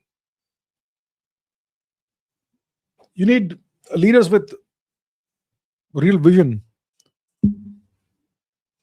foresight, and the fortitude to make to take decisions that are unpopular. So we are nowhere in the AI race. Absolutely true. Innovation, no culture of innovation, no R&D, no nothing, no presence anywhere in the space race now. Our economy is dependent on the service-based companies, all of that, back offices, BPO, IT coolie work, all that. What does India produce that the world needs? One thing. Textiles. You think that's high quality stuff? Textiles is anybody can make textiles, right? Generic drugs. Okay, good. Okay. But that doesn't give us leverage over anybody. So overall, it's disappointing. Yeah. So it's gonna be a while before things get better. Yeah. And yeah. What else can I say? Pratardana says, only in India, Joseph can defeat Stalin. Who's the Joseph Vijay, right? The actor. And he defeated Stalin, the politician. So only in India can a Joseph defeat a Stalin. Well, yeah. Remarkable, isn't it? In India, a Joseph has defeated a Stalin. And both are foreign names, by the way. Kakashi says, I miss your summaries. I learn more in that than questions. Summaries, yeah. Okay, noted. I shall do something about those summaries. Okay. Why US, Euro people join their militaries to be cannon fodder for useless wars, though many are waking up? See, when you're young, you're still optimistic. You are very idealistic. You want to serve your nation, so you join the military. And in a lot of cases, people join the military to earn. It's an income. It's a job to have. right? Not everyone joins the military because they love their country and they want to lay down their life if required. Most people join the military betting that you will never have to see a conflict, and you can do everything that's required in the military, all the training, all the deployments, all that, but you never have to actually fight anyone, and you get a decent salary. So for the overwhelming majority of people, the reason they are joining the military is because it's a job, it's a secure job. And I assure you that's the case in India also. Okay? In India also, a lot of people join the military because it's a secure job. So that's the deal. It's not like they wish to be cannon fodder for useless wars. It's that they're hoping there'll be no war, and most likely there'll be no war if you are, I mean, in Europe, the past 50 years, how many wars have you seen? Ukraine is a proxy war. Ukrainians are fighting and dying, right? Not Western Europeans. So overall, if you join the military in Europe, the chances are very high you will never have to see a conflict. So enjoy your life. Do the training, do the jogging, do the whatever it is. Practice your shooting, firing, whatever. If you're a pilot, fly around. Enjoy the good life, la dolce vita, and earn a good salary. That's the deal. Precious Talks says, part 1 of 3. Good evening, sir. Good evening to you. Can there can be international audience, and we need to keep our morale up. But now, the way I see it, it's totally indefensible. There can be international audience of this channel. We have an international audience. It is what it is. It is what it is, right? You got to speak the truth. I mean, I will not keep pretending everything is fine. I will not mislead any of you. So we need to keep our morale up. Of course, I am always optimistic, positive, but I also tell you the way things are. And things are not great these days. But now the way I see it, it's totally indefensible, you say. We outright said, no, Russia, bro, we don't need your cheap cooking gas. And seriously, I can't find any Einstein's equation telling its benefits. Part 3, sorry to say, but saying US, US, US, we are making fun of ourselves. Pint-sized nations do what they want, and we are made to believe otherwise. Pint-sized nations like Pakistan, they do what they want. They do what they want because it's what the US wants. It is the truth. A pint-sized nation, if it tries to go against US interests, then see what happens. If you are a pint-sized nation and you are backed up by the US, then you can do everything you want as long as it is in US interests. That is a fact. Saying US, US, US doesn't mean that I'm obsessed with the US or I have some issue with the US. I am explaining the way things actually are.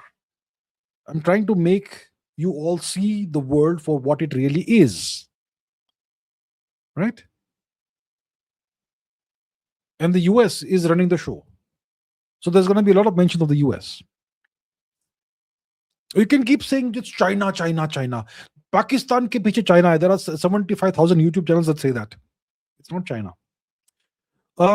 Yeah, so, all right.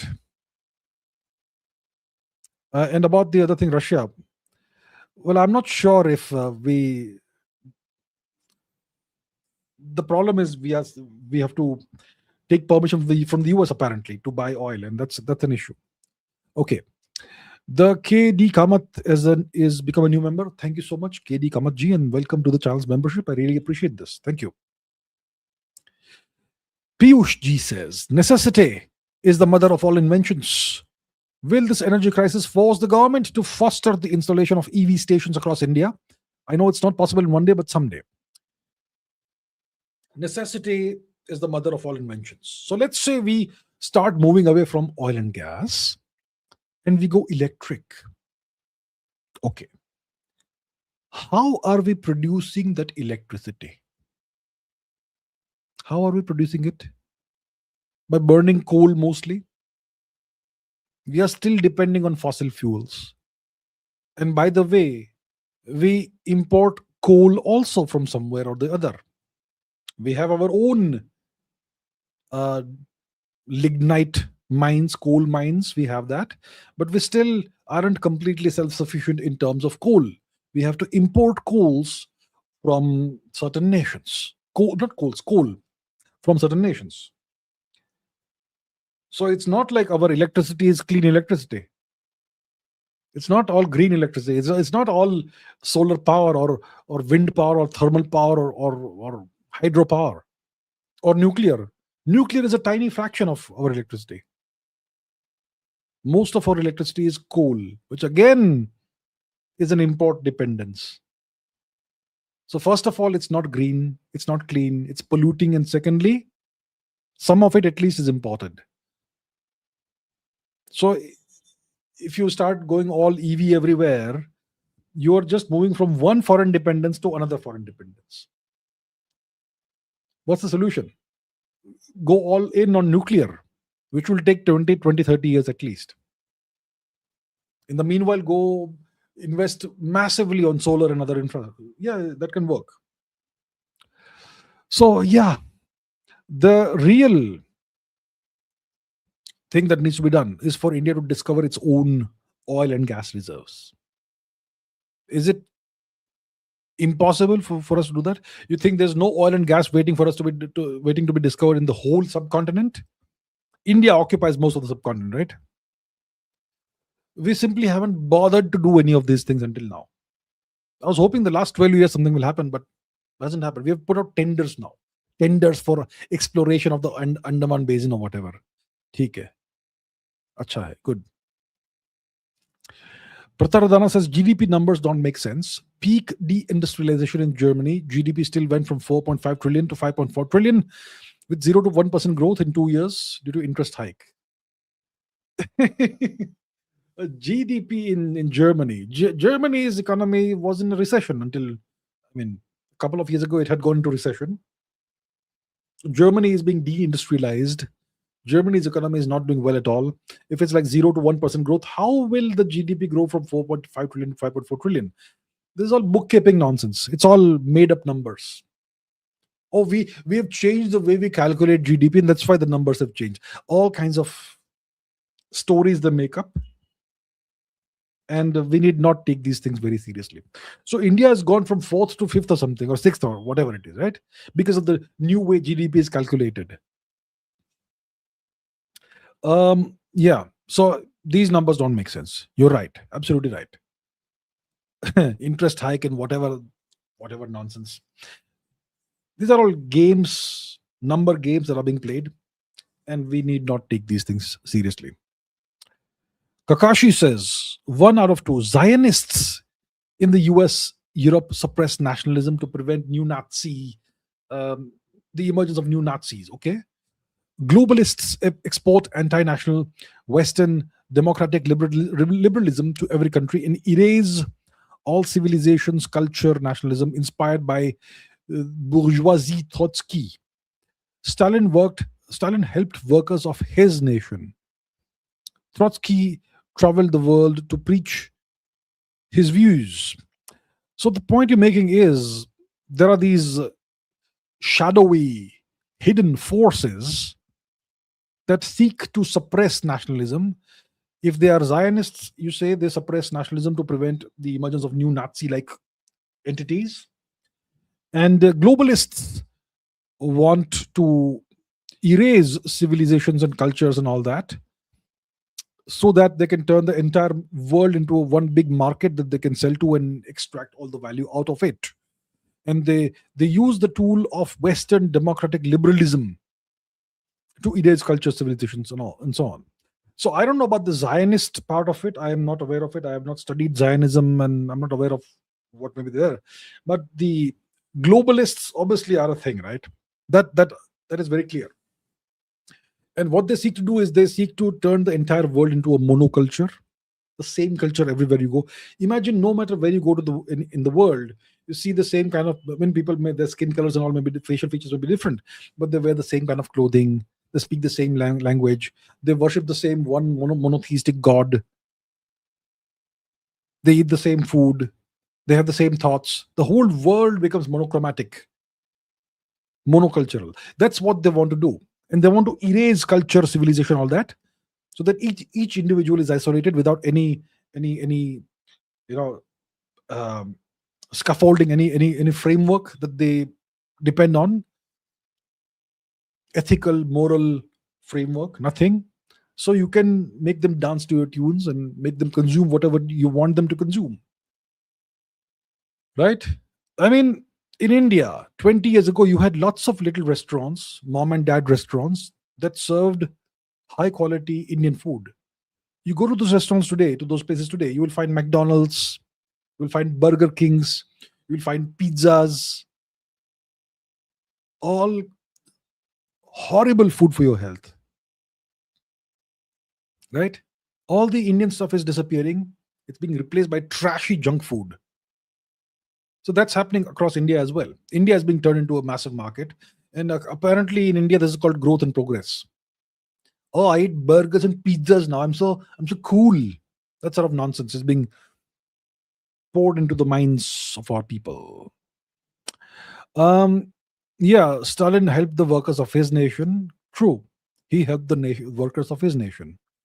Trotsky traveled the world to preach his views, and yeah, we know how that ended up. Okay.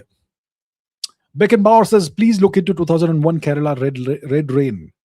Fungal spores were blamed, but DNA deficient cells sparked a panspermia hypothesis. Terrestrial or cosmic? I remember reading about this a long time ago. And that red rain, when it was examined, there were these spherical globules kind of thing, like cells, animal cells or something, but they did not have nuclei. And if you don't have a nucleus in a cell, you don't have DNA, right? The DNA in a cell is found in the nucleus. Of course, it's also found in mitochondria, but these cells do not have mitochondria. So it was very strange. Panspermia, I don't know about this. Mostly some kind of terrestrial phenomenon, I would imagine. But let's see this. 2001 Kerala red rain. Yeah, this is. I don't know if all these images are from that time. Red rain in Kerala. Yeah, so you had these globule-like things, and they do not have nuclei. So I wonder what it was. Let's see what Wikipedia has to say about this. As always, Wikipedia is not necessarily a good source of information, but for the sake of speed, we'll look here. What's it say? So photomicrograph of particles from red rain sample. Very strange. Single spore, detached inner capsule, government report, and so on. Hypothesis, panspermia, all that. So what do I believe it is? I'm not going to read through the article, Wikipedia. What do I think it is? I think, first of all, I don't have an explanation. I don't know for sure what it is. But I am skeptical of this being a panspermia kind of event. Panspermia, what is this first of all, what is the panspermia hypothesis? Panspermia theory, whatever. The hypothesis, panspermia, is that life initially originated in space, or not on Earth, but from somewhere else. So the hypothesis is that throughout space, you have the seeds of life. Maybe DNA, maybe cells that are maybe embedded in space rocks, asteroids, whatever. And when you have asteroids slamming into the Earth, meteorites, sometimes some of these organisms survive in the interior of these meteorites.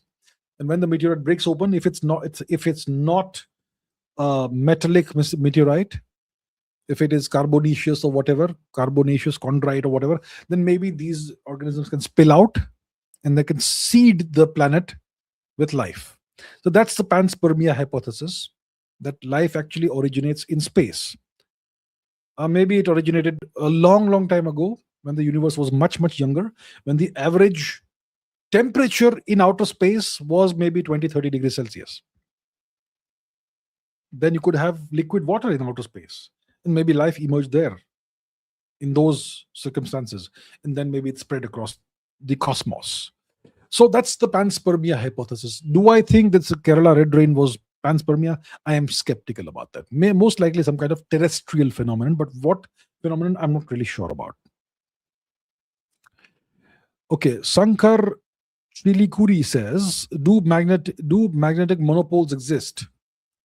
Well, Maxwell's equations, one of Maxwell's equations says that monopoles should exist.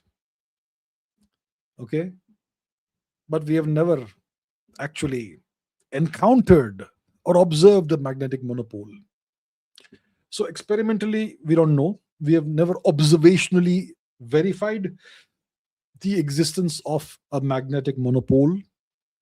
I mean, what's a magnetic monopole? It's a single north or south pole of a magnet. See, magnets typically have two poles, right? A north pole and a south pole. If you cut a magnet in half, both parts develop north and south poles.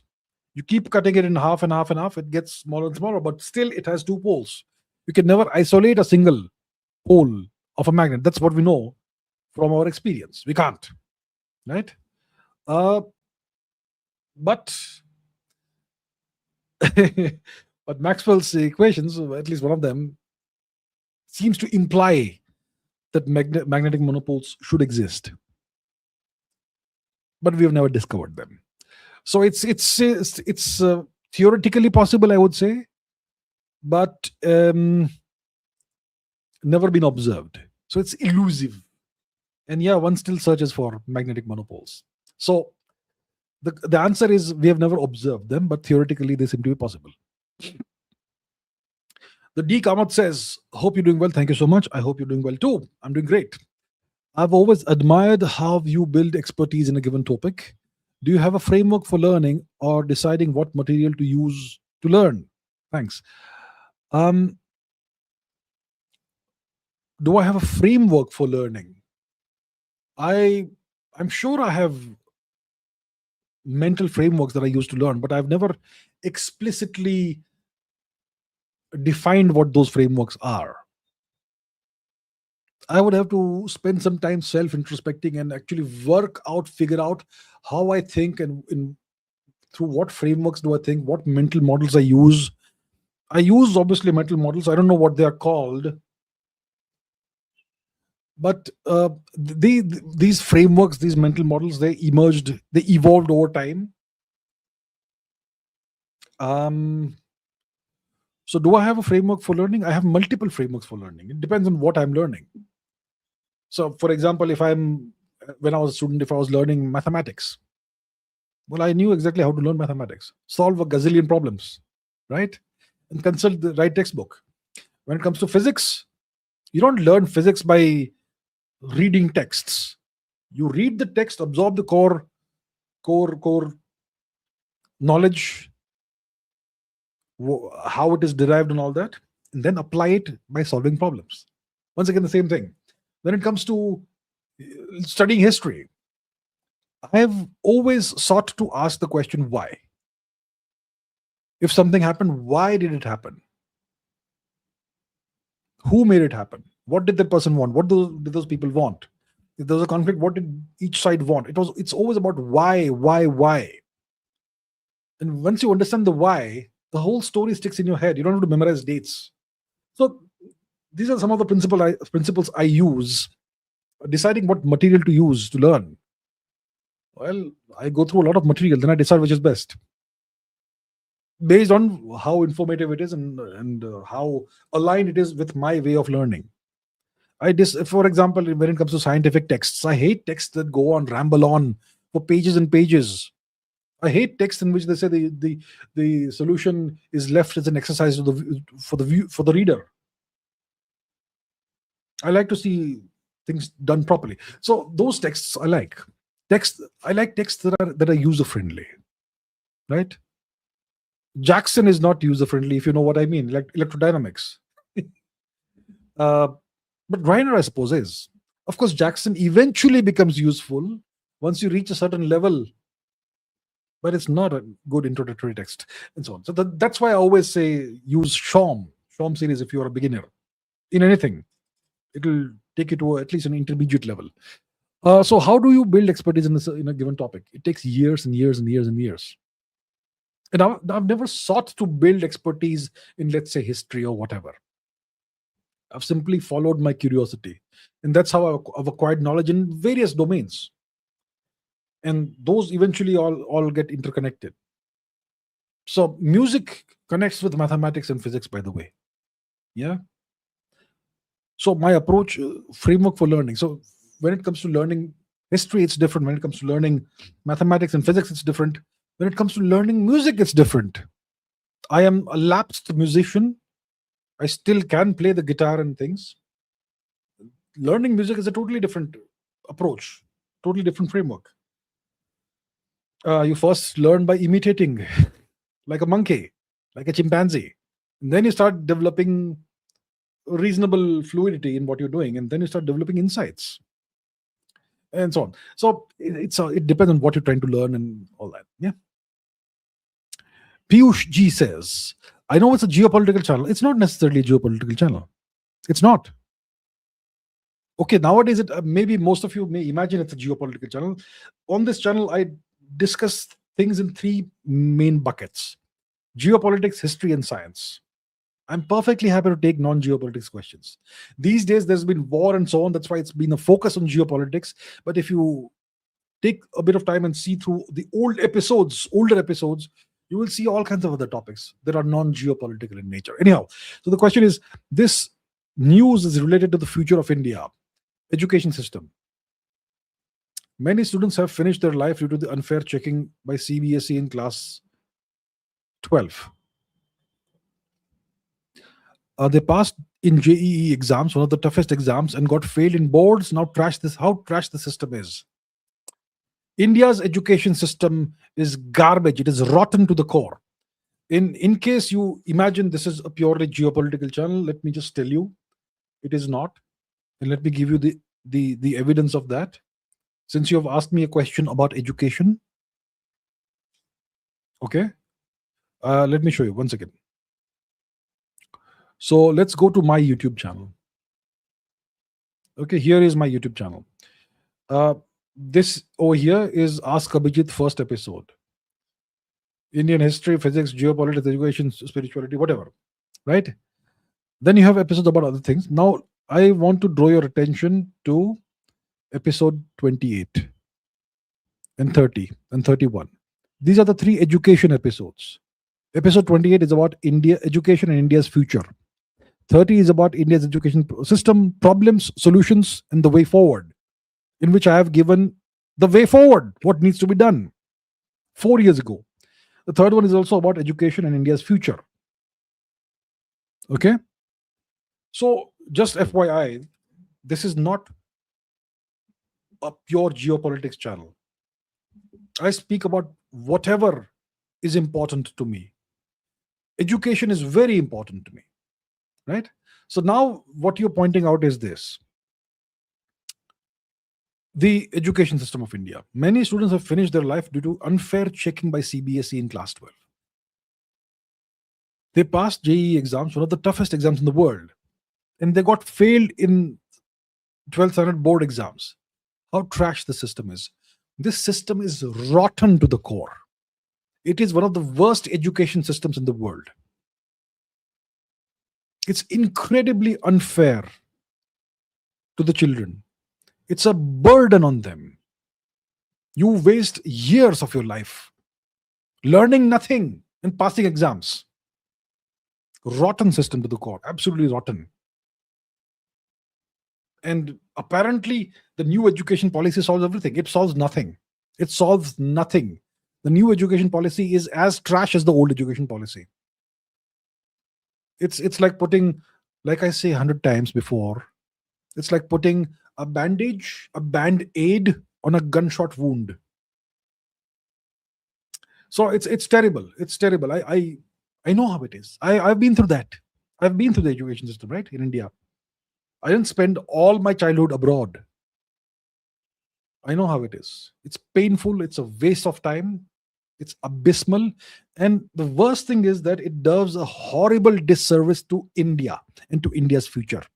The purpose of education is not to mug up things and to pass exams and get paper degrees.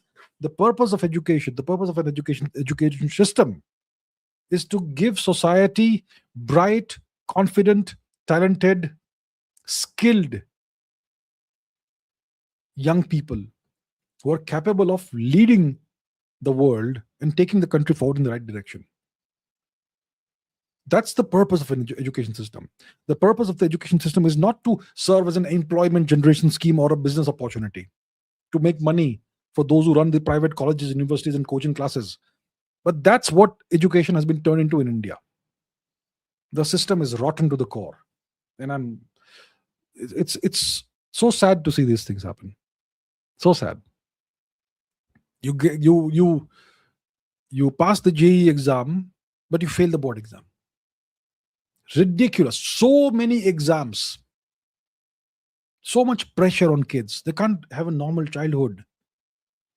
Pressure from the parents, pressure from the teachers, pressure from society, pressure from all directions. You can't live a normal childhood. You can't smile, you can't laugh, you can't play as a kid. Terrible. Rotten system to the core. Absolutely rotten. And those who claim that we are reforming the system with this new education policy, it's no reform. It's a joke. Kakashi says, the European Union thinks that Indian nationalism is the same as theirs. Ours is not racist. We don't harm others to benefit ourselves. And we care for our people, not just the elites. Nationalism, this word nationalism, it's a bad word in the West, especially in Europe. Europe hates nationalism. Because in the past, nationalism has thrown up Adolf Hitler and Benito Mussolini and so on. So Europe hates nationalism. Europe wants a monoculture. Europe doesn't want any nationalistic feelings.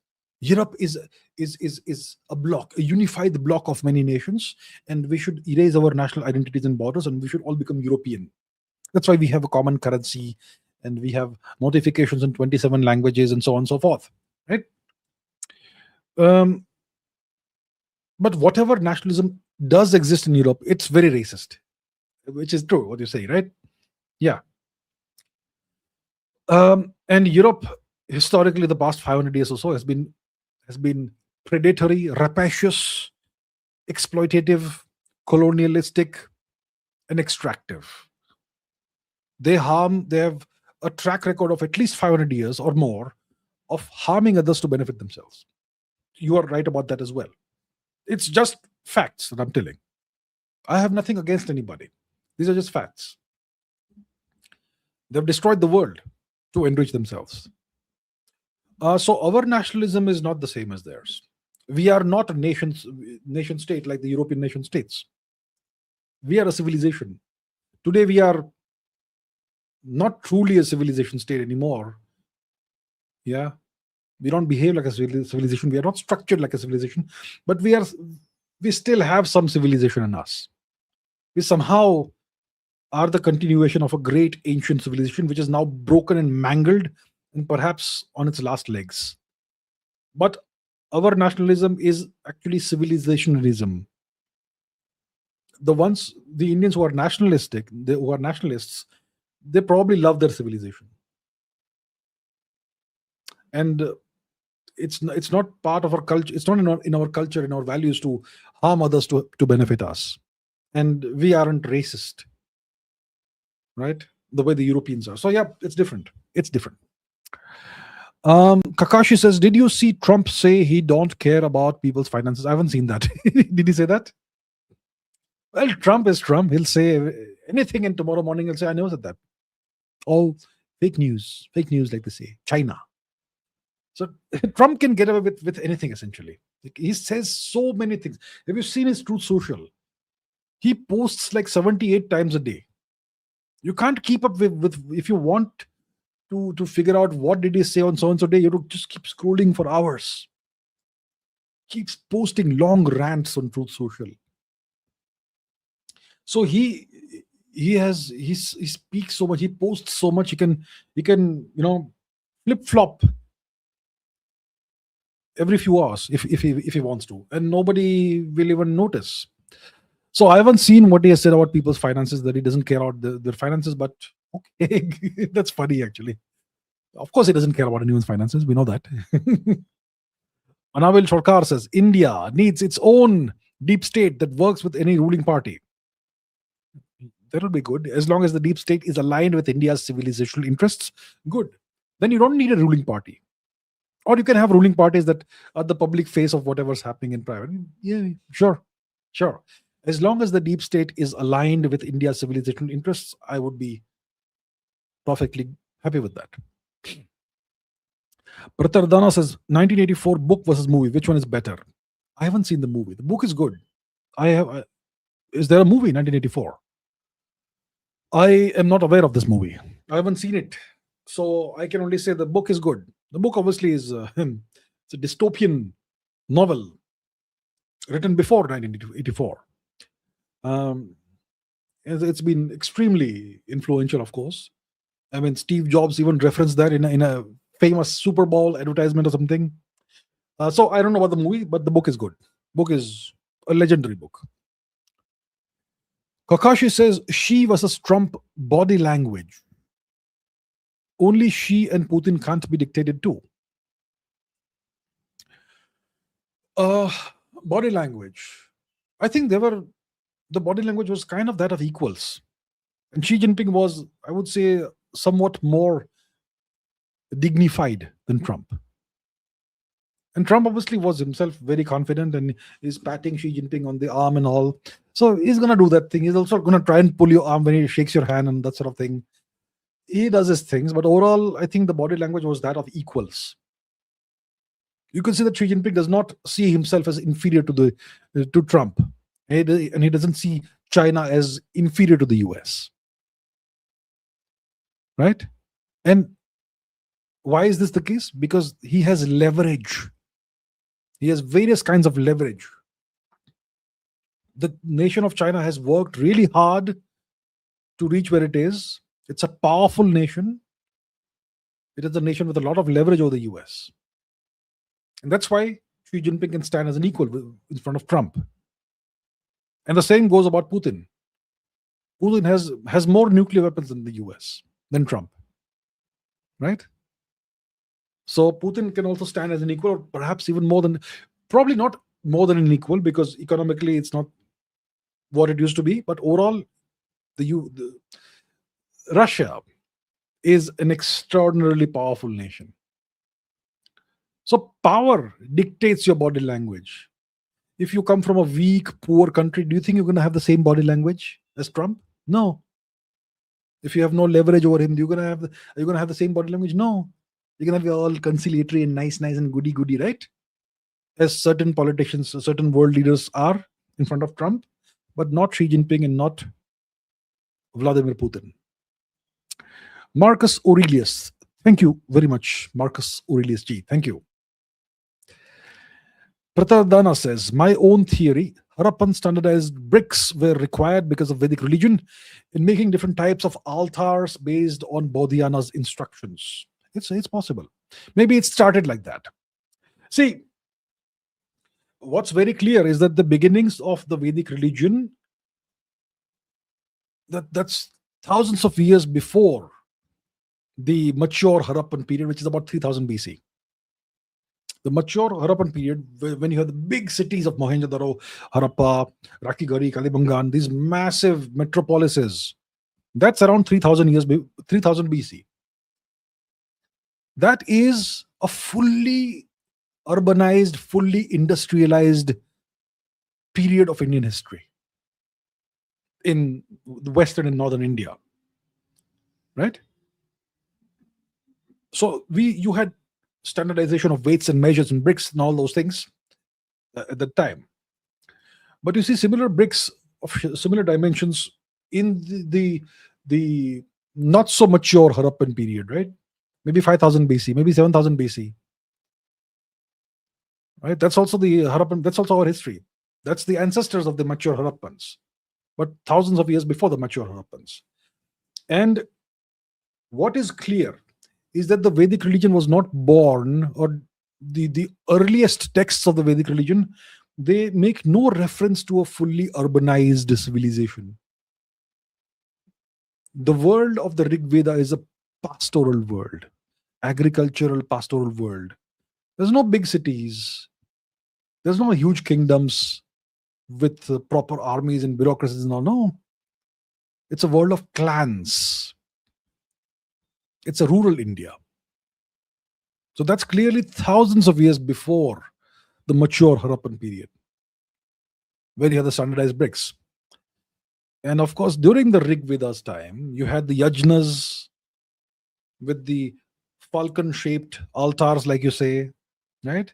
Which with very specific mathematical dimensions that had to be followed precisely, which would mean that you would need standardized bricks. So maybe the standardization started thousands of years before the mature Harappan period. It's a very plausible argument that you make here. Yeah, agree. Kakashi says Indian media bootlegs Trump. Chinese media didn't care. Yeah, the Chinese media doesn't care. The Chinese media has treated this almost as a non-event, the Trump visit. It's not been like proper front page coverage or whatever. They've barely mentioned it in passing. But if Trump were to visit India, oh my goodness, the whole media would be all about Trump for days. 8 p.m. debates, 9 p.m. debates, front pages of newspapers, everything. Trump, right? You'll have posters of Trump on the streets, and so on and so forth. The Chinese, they have way more self-respect. Yeah. Ruknaluak says, can the US influence elections in certain Indian states, like in Nepal and Bangladesh? So understand this. The US did not influence elections in Nepal and Bangladesh. The US conducted regime changes in Nepal and Bangladesh. It was not electoral influence. It was proper regime change. Sheikh Hasina won the election, but she was still ousted, right? And in Nepal, you had the election by discord, apparently. This rapper fellow, Balin. So the US did not influence elections there. They simply did regime change operations. When it comes to various Indian states, can the US influence elections in various Indian states? Yes, it can. Through social media, through the legacy media. It can, of course it can. Through NGOs. Okay? Maybe in certain hypothetical states, maybe certain hypothetical political parties, possibly, potentially. It's possible. Even the 2024 general election probably had electoral influence from outside of India. Through social media, through NGOs, through legacy media, through God knows what else. Yeah, of course the US can do this. Of course. That's the wonderful thing about democracy, right? Sujal Rajput says, Army recently inducted ULPGM, UAV launched precision loitering munition with Adani involvement in manufacturing. Also, we inducted Agnika, vertical takeoff and landing, India first person view kamikaze drone. More for defense or attack. So, okay, so first of all, you see Adani involvement, once again, it's not customer facing, it's government facing. The Adani Group's businesses are always government facing or business facing. They're never customer facing. That's why no one has any idea or understanding of what the Adani Group does and why is it so big. Now, when it comes to these munitions, UAV launched precision loitering munition. Is that for defense or attack? It's for attack. It's not for defense. So Adani is manufacturing that apparently. Okay, good. And you have the vertical takeoff and landing, India first FPV kamikaze drone. So once again, this is an offensive weapon. It's not a defensive weapon. So overall, great. It's good to see this sort of progress. See, it's not like everything is bad in India. We are doing a lot of good work in the field of defense, Atmanirbharta, manufacturing, and so on. Good, excellent. Anand Spy says your views on the recent Tata-ASML deal. What is the recent Tata-ASML deal? Let's find out. I don't know. Let's see. ASML is the Dutch company, right, that manufactures photolithographic machines. So, Tata-ASML deal. It's A, not E. Tata Electronics. Oh, it's 2 hours ago. Okay. So, yeah, Dutch company, right? The Prime Minister of India is currently in the Netherlands. So, what do we have? ASML says Tata Electronics and ASML announced strategic partnership to advance the semiconductor manufacturing ecosystem in India. ASML will enable the establishment and ramp up of Tata Electronics Dholera Fab with its holistic suite of lithography tools and solutions. The partnership will accelerate training of local talent, lithography intensive skill development, as well as proactive supply chain resilience. Given the central critical importance of lithography in chip manufacturing, the companies will develop the R&D infrastructure critical to the long-term success of the first fab in India. Okay, so Tata is tying up with ASML. ASML manufactures photolithography machines, incredibly complicated machines that actually etch the circuits onto the silicon chips. And this is the crucial technology. How do you manufacture a chip? Using photolithography machines. The other stuff is easy. This is the hard part. Silicon is sand. It's found in sand. Silicon is all over the world, plentiful. There's no shortage of silicon. There's no shortage of chip designers in India. We can design chips. The hard part is how to miniaturize those circuits onto little chips. You have circuit elements the size of viruses, right? That's how small these circuit elements are. And that's the hard part. And to make that happen, you need these machines, photolithography machines. So we're going to be buying photolithography machines and using those foreign machines to manufacture chips in India. Which means that if the foreign company stops supplying chips, we are done. We're done. What the Chinese are trying to do is they're trying to develop their own photolithography technology so that they don't have to depend on ASML or any other company from outside of China. That's what India should be doing. But maybe an intermediate step is to acquire photolithography machines from ASML and try and figure out how to make this work, perhaps. So overall, okay, good. We are buying foreign machines to make chips. That's what it is. General Subutai, good to see you, sir. The greatest general of all time. So General Subutai says, US Jewish officials returning to fight for Israel. Iran's submarines are still active. Is the era of surface ships officially over, or is the future hybrid or drones?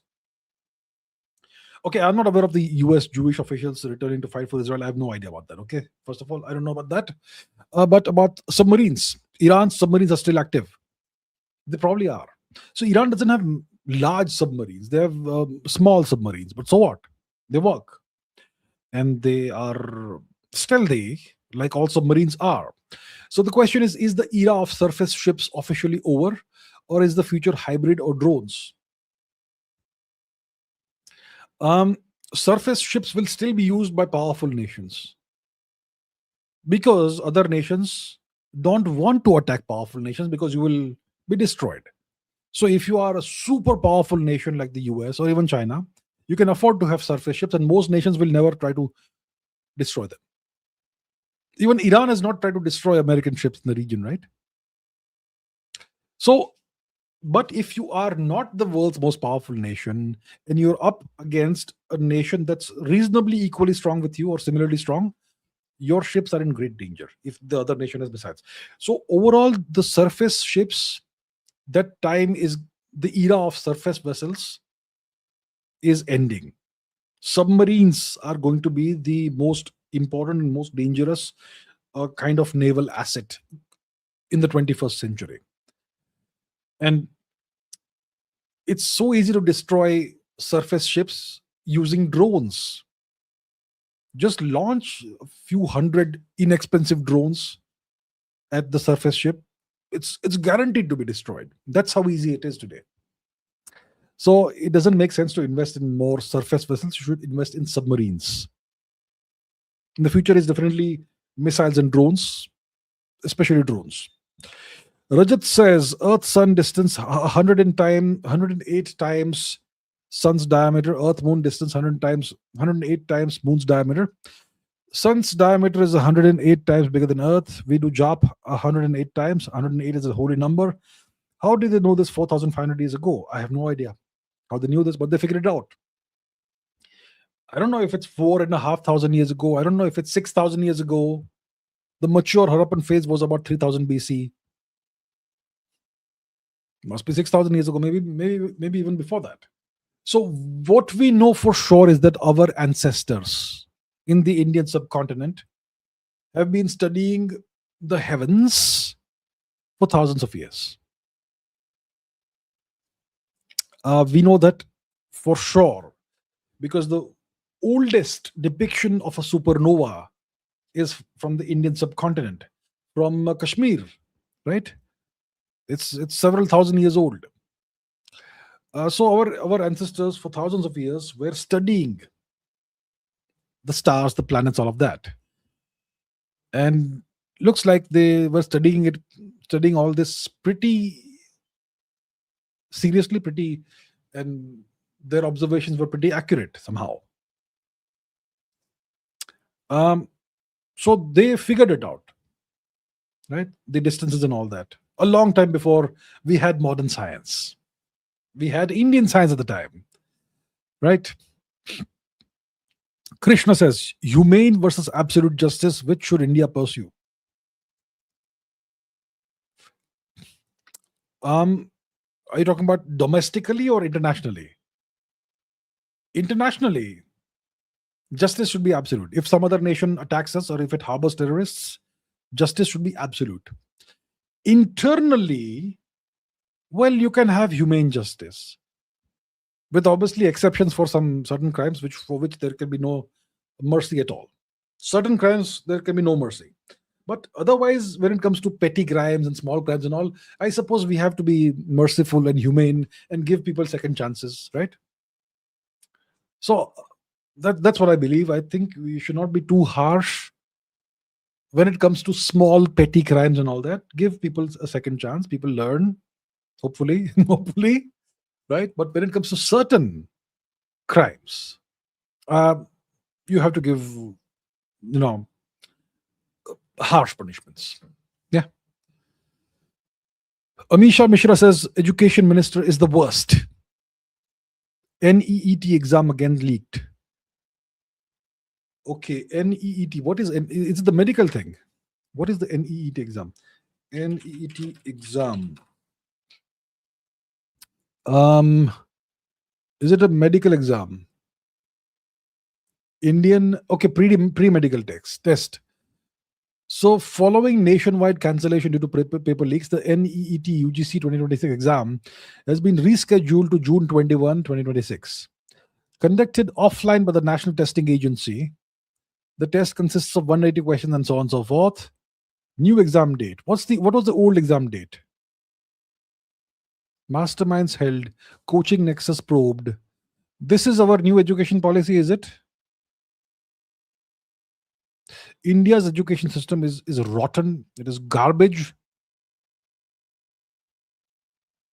These paper leaks, why do they happen? Because there's big money to be made in this. Big money to be made. So you study for the exam.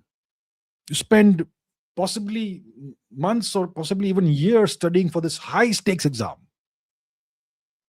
You study. You prepared on the day. And then you find out the goddamn thing has been cancelled because somebody leaked the paper for money.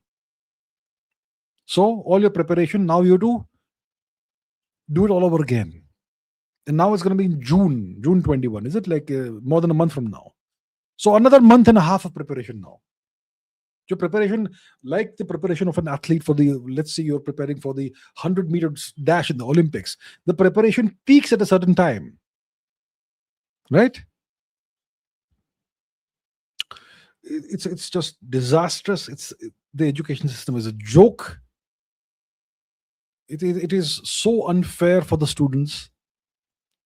It's terrible for the nation, and this happens over and over again.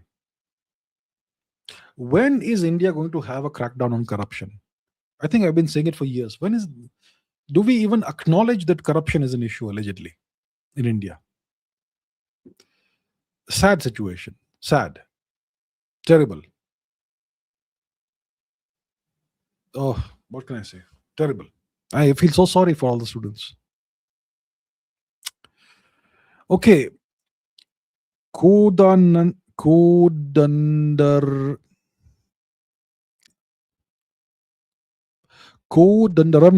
Viparla. Sorry if I could not pronounce the name properly because it's a little complicated. Sorry about that. So, is radiation from AirPods and Bluetooth devices harmful? Because those are from non-ionizing radiation. How much exposure is considered to be harmful? It's a good question. I've not really looked into this matter. See, radiation from cell phones, for example. Cell phones, they rely. I'm taking cell phone as an example right now. The cell phone relies on radio signals, radio wavelength signals, which is electromagnetic waves, and that's how cell phones. That's how cell phones operate. Cell phones also have Bluetooth devices with Bluetooth built into them, so you can use your cell phone with your AirPods or whatever, right? Bluetooth devices. You can connect them to speakers. You can connect them to your AirPods and so on. Now, how does Bluetooth work? I wonder. I'm sure that's also electromagnetic signals. So it should be fine. Should be fine. Electromagnetic waves are non-ionizing radiation. I mean, light itself is radiation, isn't it? It doesn't mean that all radiation is bad. Light is radiation. Light is electromagnetic radiation. It's non-ionizing. If it's non-ionizing, it doesn't cause any DNA damage. But light also there's different forms of light.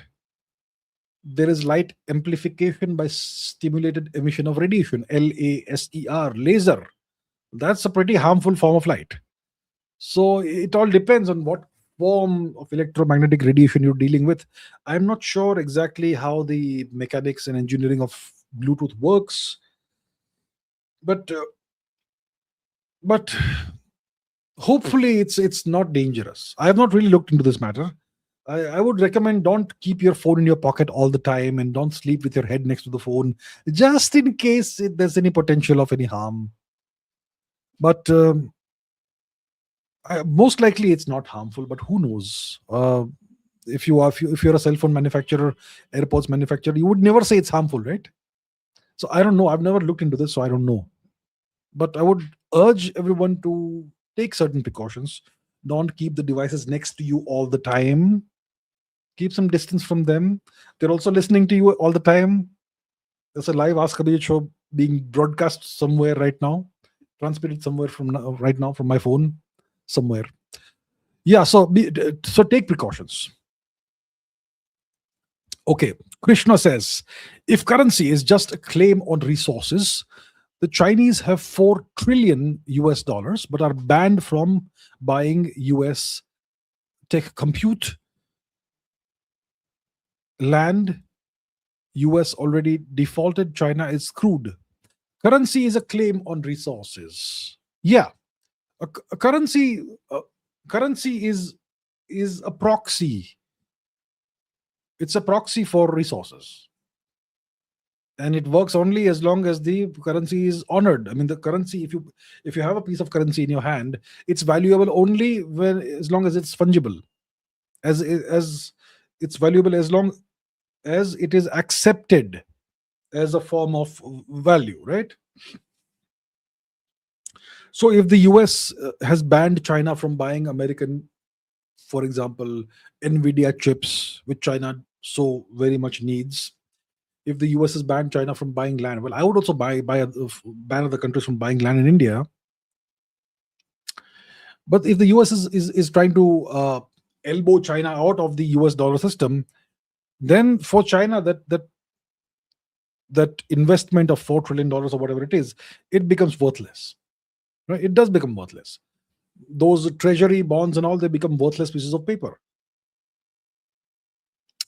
Of course, the Chinese can sell off those treasury bonds, not to the US, but wherever in the open market. That would crash the value of US treasuries, first of all. And the Chinese would recover some of their investment at least. So it's not like the $4 trillion worth of treasury bonds or whatever they have. I don't think it's worthless. The Chinese can certainly sell it off in the international market. The US can't stop that from happening. But the Chinese can't buy US, the high-end NVIDIA chips and land and so on. So it's not like China is screwed. China is trying to create its own parallel system. The yuan-based system. Yeah, so it's not screwed entirely.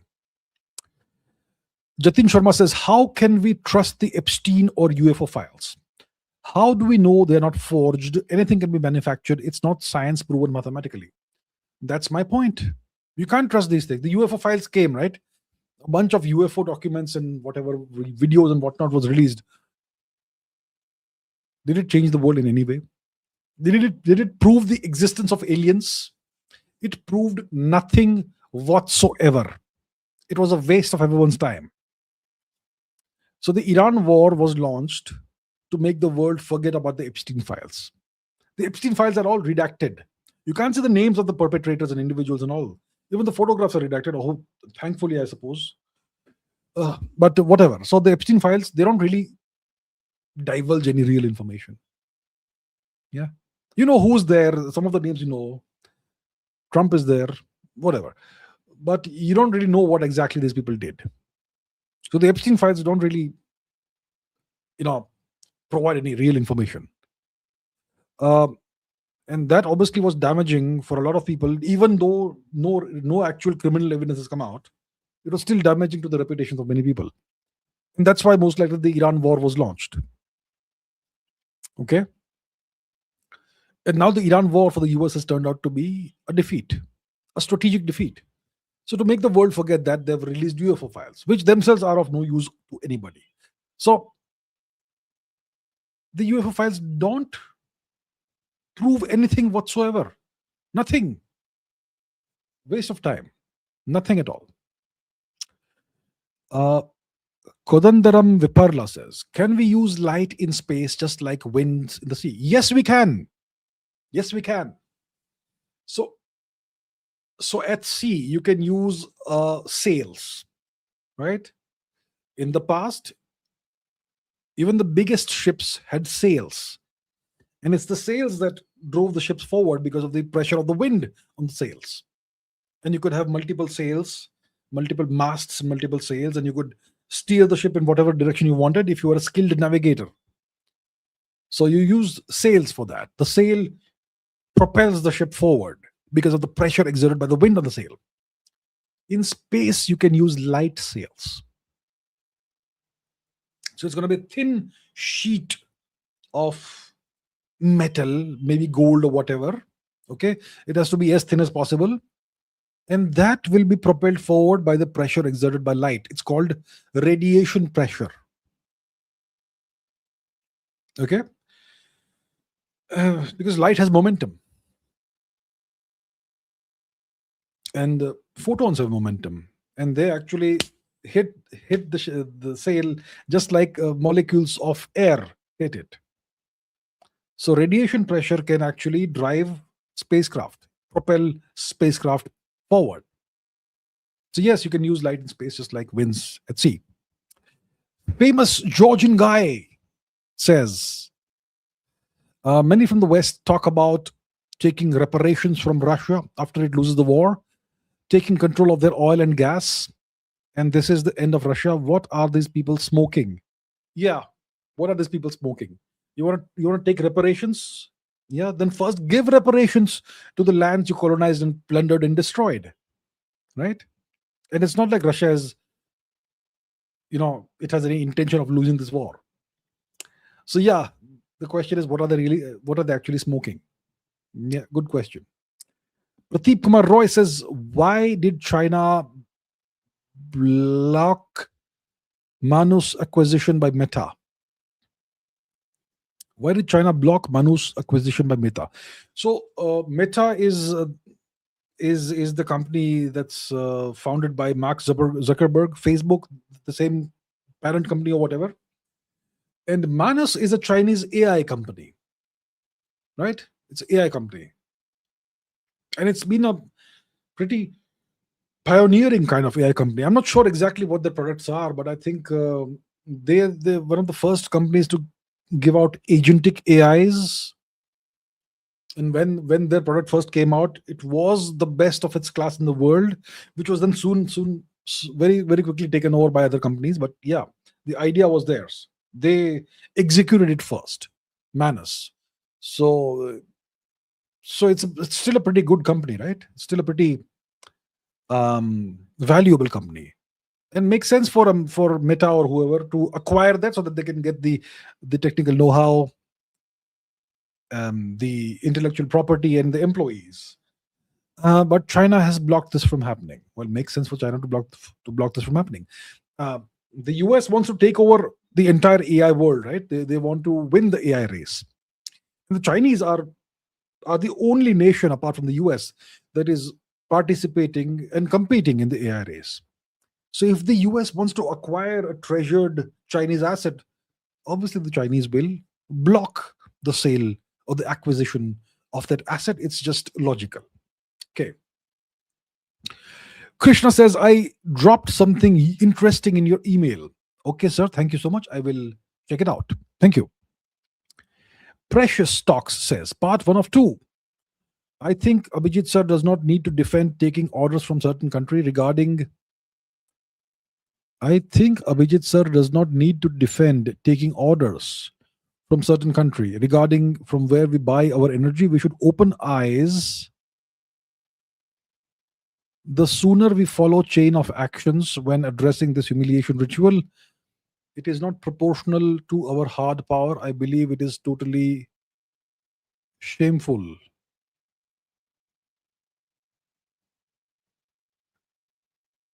I think I'm trying to understand what you're saying.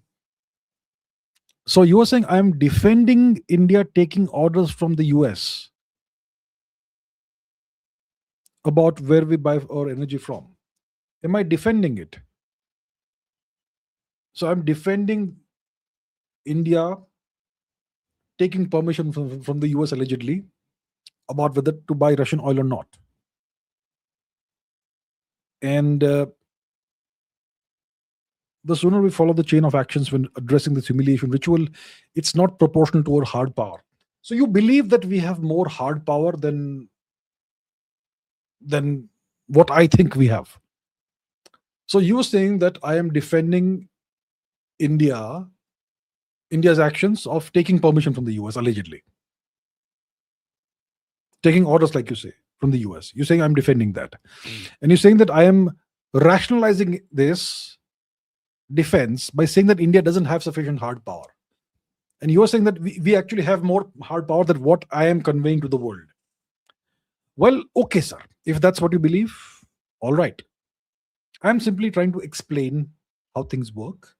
Obviously, it is hurtful to Indians when this happens, and you will try to shoot the messenger. It's okay. I understand why you feel this way, and you're perfectly free to feel what you feel. Okay? I am simply conveying how the world is according to my understanding. Of course, I can be wrong. Maybe you are right and I'm wrong. That's also a possibility. So it's entirely up to you what you want to believe. And you're saying you will not ask energy issue again, expect more from you. So I should say, Jai Hind, Vande Hatram, we will defeat everybody, and we have the hardest power in the world. And what we are doing is wrong. Is that what you want me to say? There are many YouTube channels that do that. But look, man, look, I don't know if you're a lady or a guy, but look, I have no intention of hurting anyone's feelings.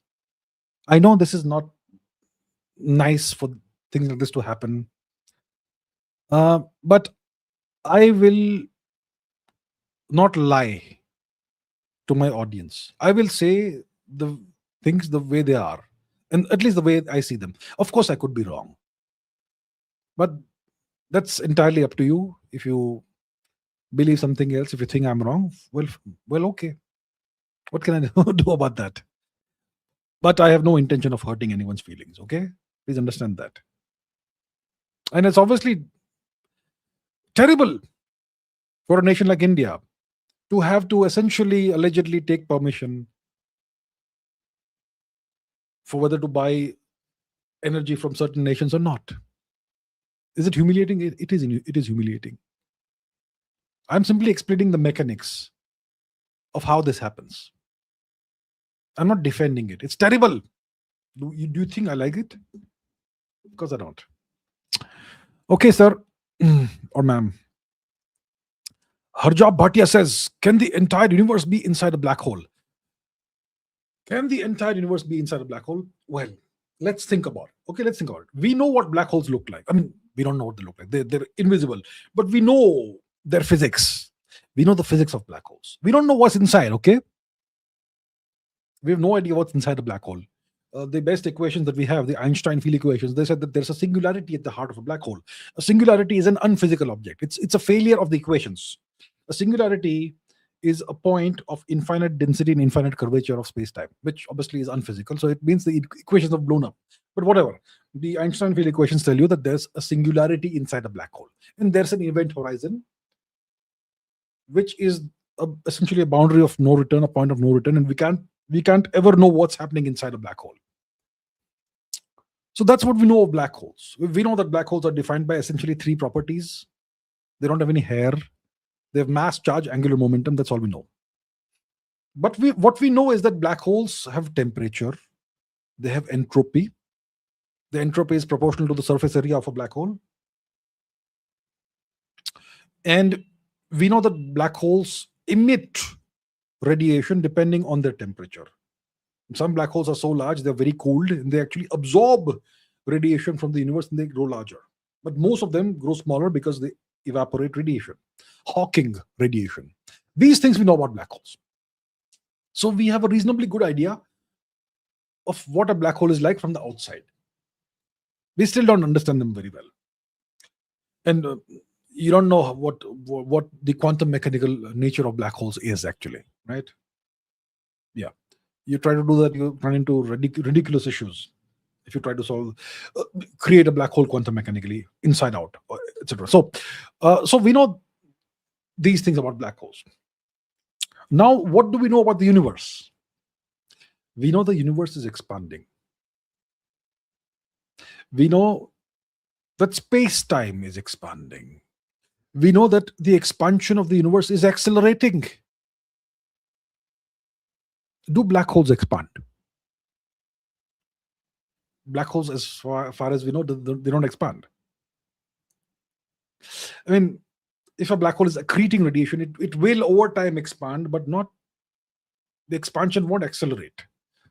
Unless there's some really strange sort of set of conditions where you have tremendous amounts of radiation that the black hole is absorbing, then the expansion may be rapid at least, but I'm not sure if it will accelerate even in that case. So the universe is expanding, but black holes don't expand. Secondly, the universe has a certain amount of background radiation to it. The 2-point-something degrees Kelvin, the cosmic microwave background radiation, CMBR. Do black holes have also CMBR? So the thing is, the expansion of the universe, it doesn't gel with what we understand of black holes. Black holes don't expand. But maybe, look, then we have to think about theories of what's beyond the observable universe, which is obviously it's not really scientific because you can't disprove any of that. So I think there's still a possibility that maybe the entire universe is inside a black hole. You can create models of universes inside black holes. If a black hole is large enough, you can have a vast area inside of the black hole where you don't feel any of the horrible gravitational effects. You will feel near the center of the universe.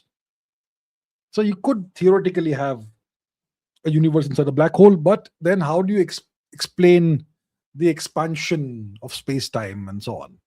So overall, probably not, but who knows? The Eternal Witness says, Safed Booth asks, I got rejected in the Indian Army because of the less height cutoff due to general category. You got rejected in the Indian Army because of less height cutoff due to general category. So special categories are exempt from this height cutoff? I don't know. Okay. I'm angry, so I'm planning to join Russian army. No green card required. Should I? Your opinion. If you are getting a better chance at life in a foreign country, then I will tell you, go and take it. Yeah. I will never ever advise anyone to stay back in India and serve the country in some way. You can serve the country. Look, life is long. You can serve the country in a variety of ways. The system is terrible. The general category, it's the rules that apply to general category are different from the rules that apply to special categories and so on. It's a fact of life in India. So if the system is unfair, go elsewhere where the system is fair and where you will be treated better. So if you are planning to join the Russian army, if that is possible, if they will accept you, well, if that's what you think is the right thing for you, and in that case, I would say go ahead and do it. Go ahead.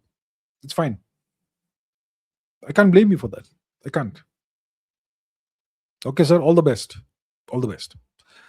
Rajat says, have we ever created a single living cell artificially? I've heard about some artificial cells created in the last couple of years or something. Let me see. I've heard about something like that, but I'm not sure if those artificial cells would have DNA and all that, which is the critical vital ingredient for life. But let's see.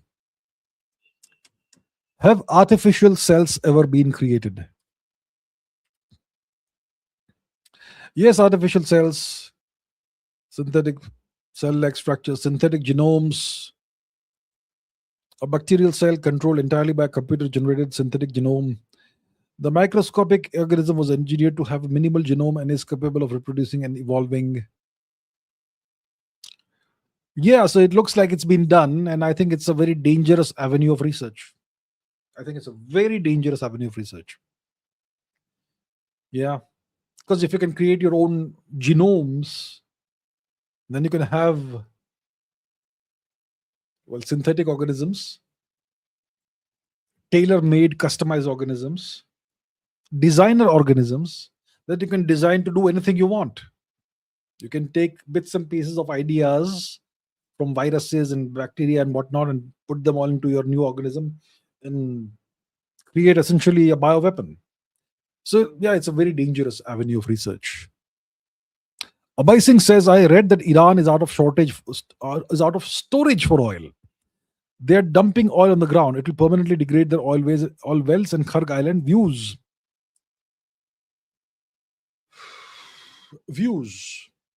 So I'm not sure if this is the situation, but let's say it is. Okay. Let's say Iran is out of storage for oil. The Americans have blocked the Strait of Hormuz, so the Iranian oil is not coming out. What does Iran do now? Is the question. And they have all these storage facilities which are now full. What do they do now? What you do is you stop pumping. Oil doesn't come out of the earth naturally, right? You do pump it out of the earth. You pull it out. Stop the pumping operation. Right? Oil is not forcing you to store it somewhere. You're pumping it out of the ground from the oil wells, the reservoirs under the earth. You stop the pumping operation, you will not have this issue, right? So I think the simplest solution is to stop the pumping operations for the time being. Of course, restarting the pumping operation may take some time, but at least you won't have to dump oil on the ground. Unless I have no understanding of how the oil industry works. Are you supposed to never stop pumping? I'm not sure. So from a naive outsider's perspective, I would say stop pumping. Yeah. Until this problem, you're able to find a solution to it. the Strait of Hormuz blockade problem. Yeah. Yeah. Uh, Ruknalwak says 20 plus years effort. Ganesh Temple, Berlin, ready. Support. Okay, let's see.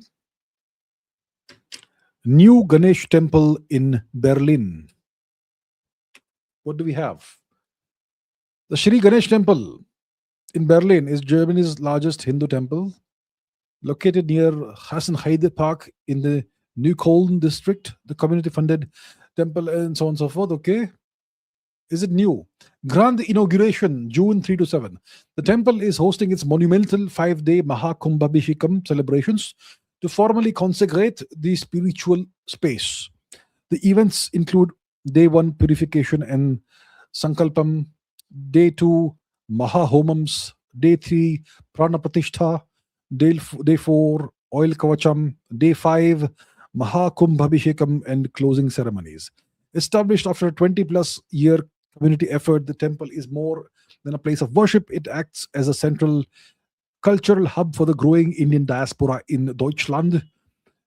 It hosts vibrant cultural programs, daily puja, and Europe's large-scale Ganeshotsav celebrations. For event schedules, puja bookings, or to view the daily opening hours, visit the official website or follow their updates on their Instagram. Okay, let's see what this temple looks like. This is the architectural plan and looks beautiful. Beautiful. All right. So I would say, what will I say? I'll say congratulations to all the Indians in Germany, in Berlin, and big thanks to everyone who contributed and everyone who was involved in the effort to finally construct the temple. Thank you to all of them, and congratulations to everybody. And whoever can support should support. Awesome. Awesome. Babu says, huge fan from California, US. Thank you so much, Babu. Thank you so much. How can the current Indian government be arm twisted by citizens to do the right thing in Manipur, change the education policies, etc.? The only thing citizens can do is something I will not recommend they do, which is vote this government out of power. If you vote this government out of power, imagine the alternative. India will go 20 years backward in no time. And then you will really know what it means to be miserable. So the only thing people can do is vote for another party. And that's the one thing I will not recommend anybody do. Because you have no idea what came before this government in India. People have short memories of what was going on 12, 15, 20 years ago. How bad of a situation India was in. Right? So the government can be arm twisted only by threatening to vote for another party. That's the only thing that motivates a government. The government in a democracy wants to hold on to power. The only thing that motivates them, the only thing that they fear is losing power. That's the only thing that works. And it's the last thing I will recommend. So India is no solution, essentially. India essentially has no solution. The government is not going to change the education policies. Manipur seems to be, well, yeah, we know how things are in Manipur. Disaster. Unfolding disaster. So I don't know how the current government can be arm twisted by citizens. I don't know. I suppose the citizens can threaten to stop voting for this government. That's the only leverage citizens have. There's no other leverage. And once again, I will not recommend that. So there's no solution. Abhay Singh says, who do you think sank our ship near Hormuz? Did an Indian ship sink near Hormuz? I am not aware. Let's see. Did an Indian ship sink near the Strait of Hormuz?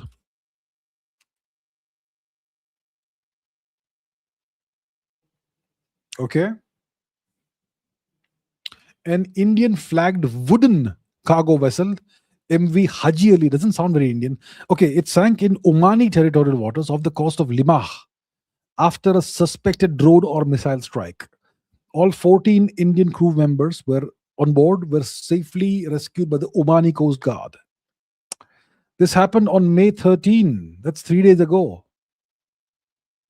The ship was transporting livestock from Somalia to the UAE and was passing just south of the Strait of Hormuz. And the MEA called it unacceptable and so on, deep concern and so on. Who did it? I have no idea. I think the blame will be put on Iran. Maybe it's Iran. I have no idea. So, what are the possibilities? Is the question. One is obviously Iran. Iran has the capability to do the ability to do this.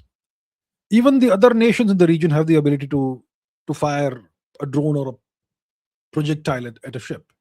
So, who did it? I don't know. The Americans are blockading the Strait of Hormuz, by the way. They also could potentially do it. So, I have no idea who's done it. No idea. Mendak says, Mendak says, what kind of sanction can we expect from the US and how bad will it be for our economy and which industry will get affected if we still buy Russian oil? The first thing the Americans will do if we keep buying Russian oil is that they will impose harsh tariffs on India. The tariffs came down to what, 19%, 18%, whatever it is, from 50%. They may ramp it up to 50% and they'll threaten 500% tariffs. That's the first thing they will do. The second thing, if this continues, is that they may embargo certain items to India.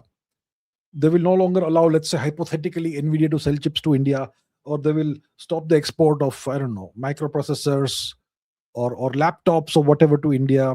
They can do all kinds of things. They can even cut India off from the SWIFT system, which is like catastrophic.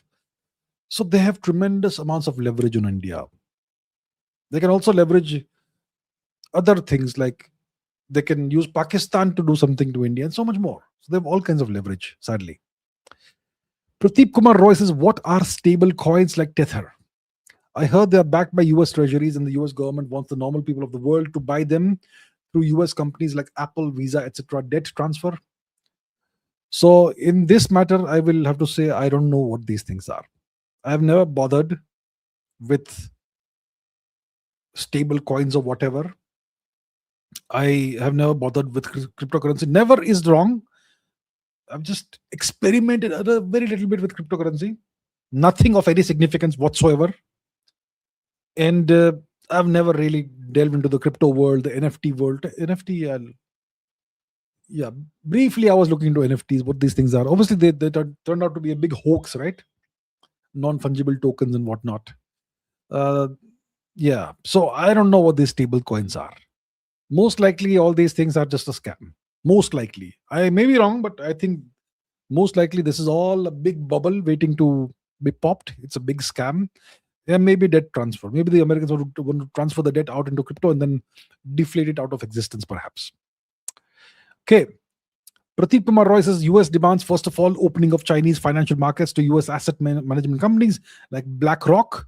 Second, rare earth supplies. Third, control of Chinese AI development. Ha ha ha ha ha. So the Trump administration is fond of making maximalist demands wherever it goes. It may work on weaker nations, poor nations. Won't work on China.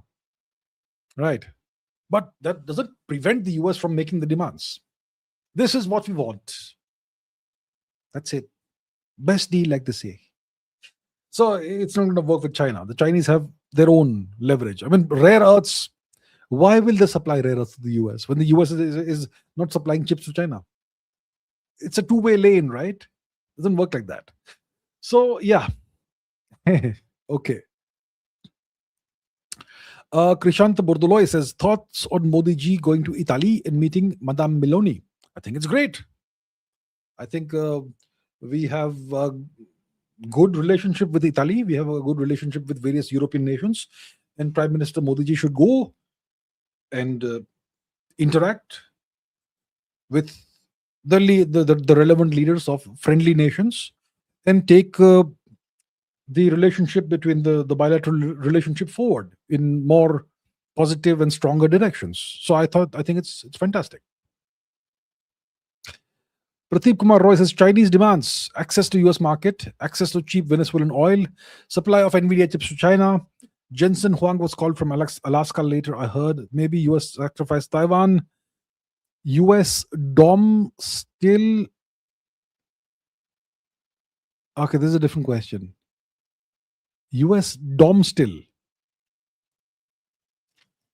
Okay, so yeah, like I said, the US wants rare earths. The US wants access to the Chinese market. The Chinese will make reciprocal demands. You want my rare earths? You want my rare earths? You must give me NVIDIA chips. Okay, okay.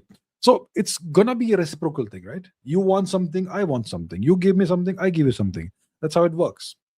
Especially when two nations are powerful. When one nation is powerful, one is weak, it's all maximalist demands, and the other nation, the weak nation, can't do a thing about that, right? So has the US sacrificed Taiwan? I don't know about that. Trump makes statements that sound like he is not interested in Taiwan at all. He makes it sound like he has no interest in Taiwan, and he wants to give it up to China. We are 45,000 whatever, 4,500 miles away, and Taiwan is 49 miles from China, and that sort of thing, right? But words are cheap, actions are different. Trump may say something, it doesn't mean he intends to give Taiwan up. So I don't know if the US has sacrificed Taiwan. Time will tell us. Maybe the next year or two will tell us. We'll find out. Okay, Pradeep Kumar Roy says Israel is the only developed Western nation where birth rates are not plummeting. Next century is Israel's century ? Both population and technology. It's possible. They have a very small population, but their TFR is in excess of 3.5. TFR is total fertility rate. That's the number of children born on average to the average woman in a country. That's TFR, total fertility rate. In India, it's 2.0. Replacement is 2.1. In India's TFR is also dropping. What is Israel's TFR? What is Israel's total fertility rate, and what is Israel's population? So Israel's population is 10 million, roughly. The TFR is 2.7 to 2.8 births per woman. Okay, I thought it was more than 3. But okay, 2.73 to 2.8, which is, well, great. So the population is increasing. It doesn't mean that the next century is going to be Israel's century in population-wise. If you have a population of 10 million and you have a TFR of 2.8, it's not going to give you hundreds of millions of people in a few decades, right? But still, the population is growing, which is good for the country. And technology-wise, they have access to the best technology in the world, the best of it all, best. They have access to everything the US has to offer, and they have their own, engineers and entrepreneurs and all who are developing high-quality technology in Israel. So yeah, things look good for Israel overall. Godliness says, one retired service chief made some comments in regards to initiating peace with radical rogue Pakistan. His lack of situational awareness pins doubt on the kind of training Indian armed forces are getting. I wonder who this retired service chief is. I really wonder who it is. Is it by any chance Manoj Naravane ji? So Manoj Naravane ji says, the hallmark of civilizations have been long periods of peace where humankind has flourished, interrupted by short but intense periods of conflict. The path to peace was and always and is through negotiations to arrive at a just settlement that meets the aspirations of the people. Jai Hind. What is he trying to say? The history of the world, the history of the human species is a history of warfare. There are short periods of peace and there are long periods of warfare. That is history. It's not intense periods or short, intense periods of conflict. It's never-ending conflict. General Saab needs to read history a little bit more, I think. And then he says, the path to peace is through negotiations to arrive at a just settlement that meets the aspirations of the people. The path to peace is through strength. The path to justice is through strength. The aspirations of the people are strength. The country should be strong, powerful. The path to justice comes through negotiations. Really? Who's going to bring justice to the Native Americans? Are they ever going to get justice? They want to negotiate a better better living conditions for themselves. Will anyone negotiate with them? Will the government of the US negotiate with them? The government of the US will negotiate with strong nations. If you are weak, pathetically weak, no one will negotiate with you. So how will you get justice? Through what negotiations? You can negotiate if you have leverage. Leverage comes from strength. Justice comes from strength. Peace is established only through strength, not through weakness. Right? People's aspirations. Which people? Which people?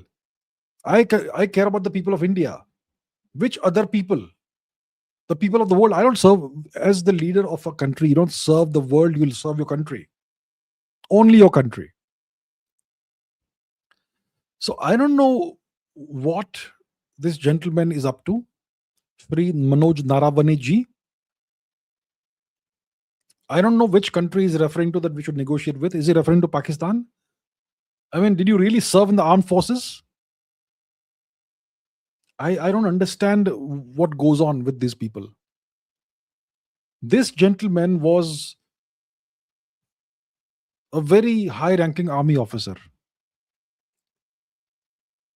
So I simply have no explanation for the things he is saying here. Path to peace through negotiations. Do you negotiate with terrorists? No, you kill terrorists. You annihilate them.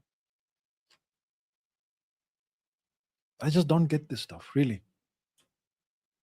I just don't get it. These are the kind of people who serve in the Indian Armed Forces. Obviously, there are fantastic people as well, but look at this. Someone like him rose to the top. And now look at what he's saying. Okay. Prateep Kumar Roy says about US Clarity Act. If they force everyone to buy stable coins backed by US treasuries, inflation will destroy their debt eventually. Shall we buy Tether now? Well, I would highly recommend everyone watching this never to buy Tether or any stable coins or whatever. These are most likely a big scam. Maybe if you have a big appetite for risk, you can do some trading in that and all, but the dangers are very high that you lose your money. I would never recommend anybody do anything about this. Yeah. So, and it looks like, if you force everyone to buy stable coins, then inflation backed by US treasuries, then you can inflate your debt away, essentially. Inflate or deflate your debt away. Inflate your debt away or something. Deflate your debt away or something. I'm not sure exactly what the mechanics and dynamics of this thing are, but yeah, that seems to be kind of the deal. And that's something the Russians have also spoken about. The US is planning to use crypto as a means to escape its debt. So I would say stay away from these things. Okay. Godliness says US president has made it very clear, even recently, he will take away the nuclear dust and Iran will not be allowed to have nukes. Actually, with some casualties, the US can still do that? Question mark. Your view? I think it is very, very difficult for the US to do that. It will be suicidal for the US to attempt that. They attempted that when the conflict was going on. They launched an operation which involved multiple aircraft, including helicopters, including large transport planes. They landed in Iran somewhere near, I think, Natanz or Fordo or whatever. And the objective was to steal Iranian fissile material. And these guys who went there, they walked into an ambush. and they escaped. I don't know, maybe some Americans were captured also potentially, who knows? But you can see that all those aircraft, like 12 aircraft, were destroyed on the ground. So the US tried it. They tried to steal Iranian fissile material. They failed. They may try again, possibly. I think the chances of something like that succeeding are extremely low. Kakashi says, coincidence, Pahalgam happened during Vance's visit to India. Maybe the US gave Pakistan green light to threaten India during US-India trade negotiations. I don't know. I have no idea. You're asking me to speculate. I don't speculate.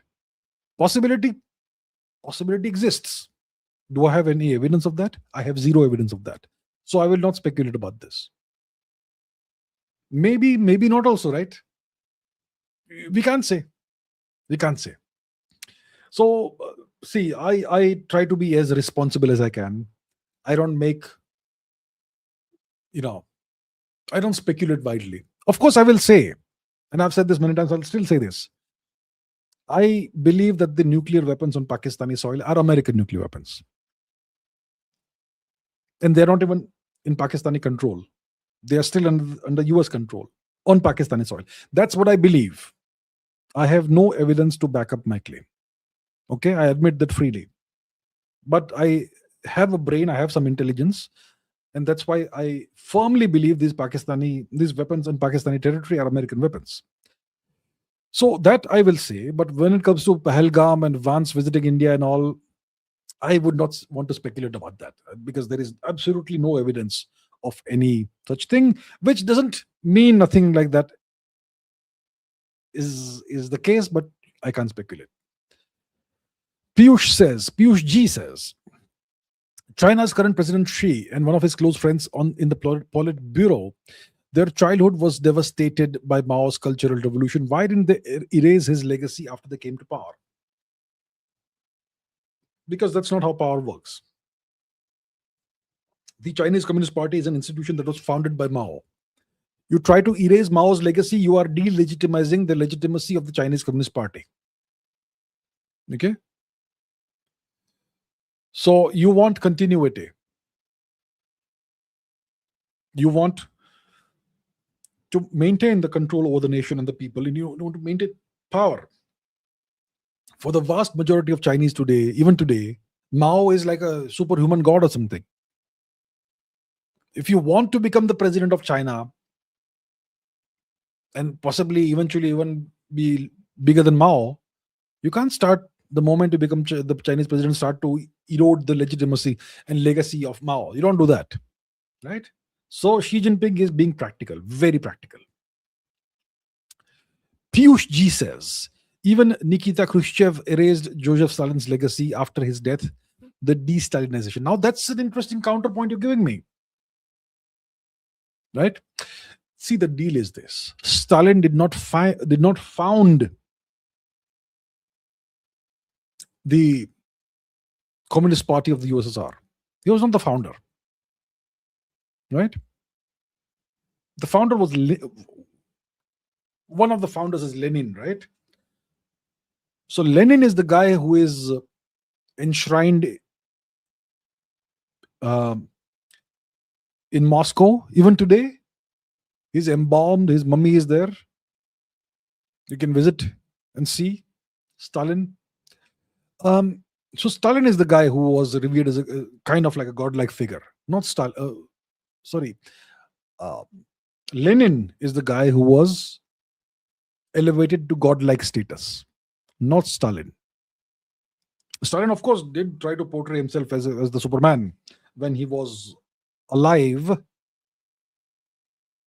But in the USSR, it was Lenin who was revered as the founder and the greatest of them all. Their national anthem refers to Lenin, not to Stalin, right? So it was not that difficult for Khrushchev to do this, and Khrushchev wanted to take the nation in a new direction. That's why he had to attack the Stalinist legacy to forge a new direction for his nation and for his party and for himself. And Khrushchev, of course, began the process of dragging the USSR along on the road to mediocrity. Stalin was way greater than Khrushchev. And see, it didn't end up very well for the USSR. Prateek Kumar Roy says, if the US loses Taiwan, end game for Japan and South Korea? Not necessarily. Not necessarily end game for Japan and South Korea, but bad, dangerous days for Japan and South Korea if the US loses Taiwan.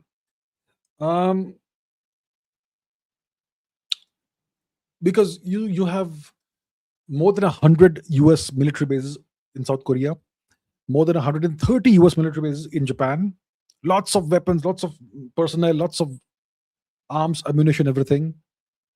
So even if they lose Taiwan, see, if the US loses Taiwan, it can't happen overnight. There'll be a war.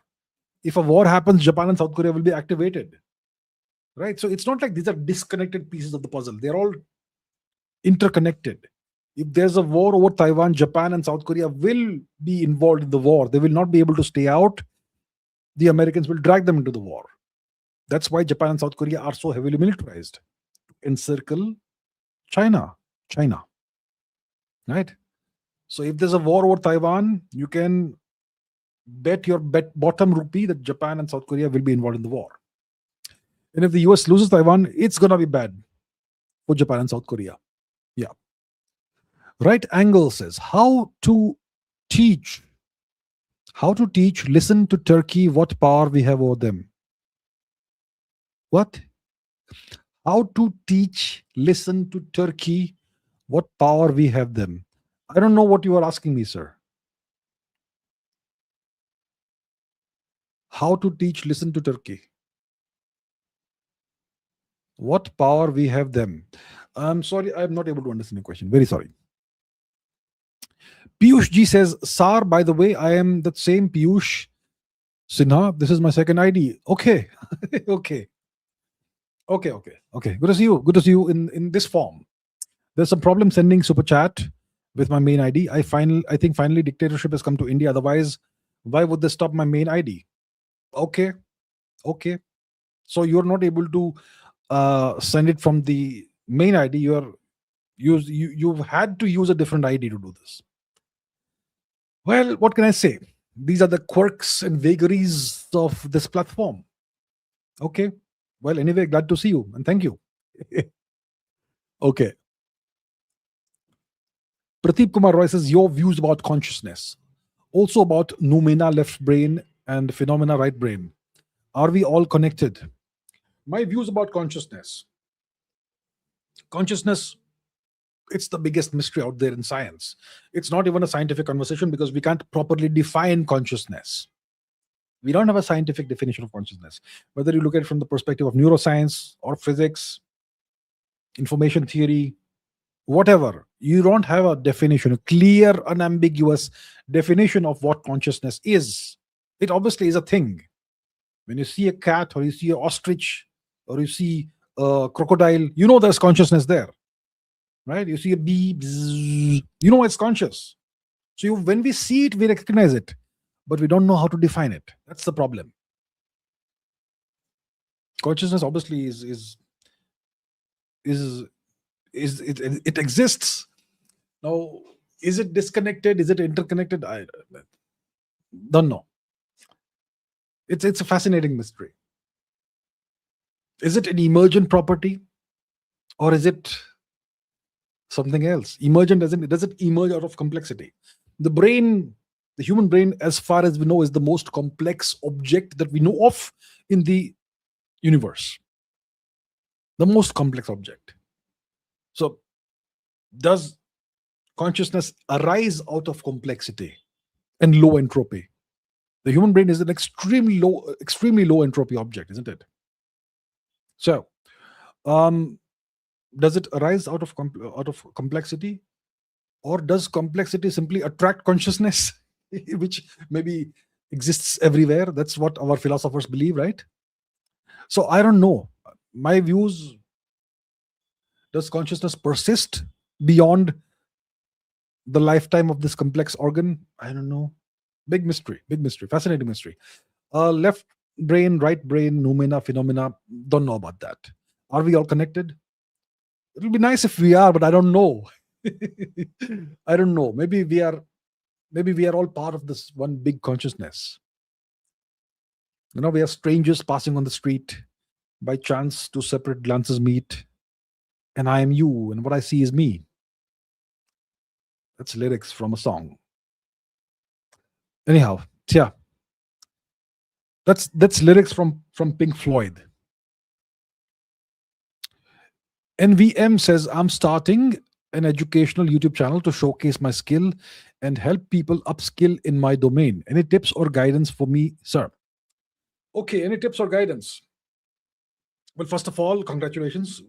It's not an easy thing to do. I wish you success in this. Tips or guidance? You need to have discipline, you need to have consistency, and you should not expect success on day one, right? Generally, it is said you need to make 100 videos before you start making good videos. So you have to practice, practice, practice. Don't give up, even if the views aren't there, aren't very good in the beginning, and put in your best effort, and have a publishing schedule. As in, I will publish X number of times in a month, and you stick to that. Maybe it's 3 times a month, maybe it's once a month, maybe it's twice a week. Whatever schedule works for you, you decide the schedule based on your capabilities, your capacity, the infrastructure that you have, and so on and so forth. And you stick to the schedule and give as much value as possible as you possibly can in your videos. And good titles, thumbnails, all that matters. I don't necessarily follow that on this channel, but okay. Right? Okay, sir. All the best. All the best. Do well. Radical steps for India to win space race and AI race. Well, the space race, that's easier than the AI race. For India to win the space race, first of all, let's participate, then we'll win. What India needs to do is India needs to develop powerful rockets, way more powerful than the current GSLV and all that. Okay? So you don't need necessarily to have more powerful motors for that. You can stick motors together. Instead of having a rocket with one motor, have the same motor duplicated like 7 times, and you have a 7 times more powerful rocket engine, right? So we need more powerful rockets. We need to invest in reusable rocket technology, reusable boosters and all that, which Elon Musk did 20 years ago. We will now perhaps think of doing it now. And we need to, increase the budget for ISRO, and we need to make it very lucrative for private players to enter the space market. These are the things we need to do to become a participant again in the space race. And maybe some private Indian company should think of launching a competitor to Starlink with ISRO satellites, right? That will make space lucrative and commercially viable. So these are some of the things we can do in space. In the AI race, what can we do about that?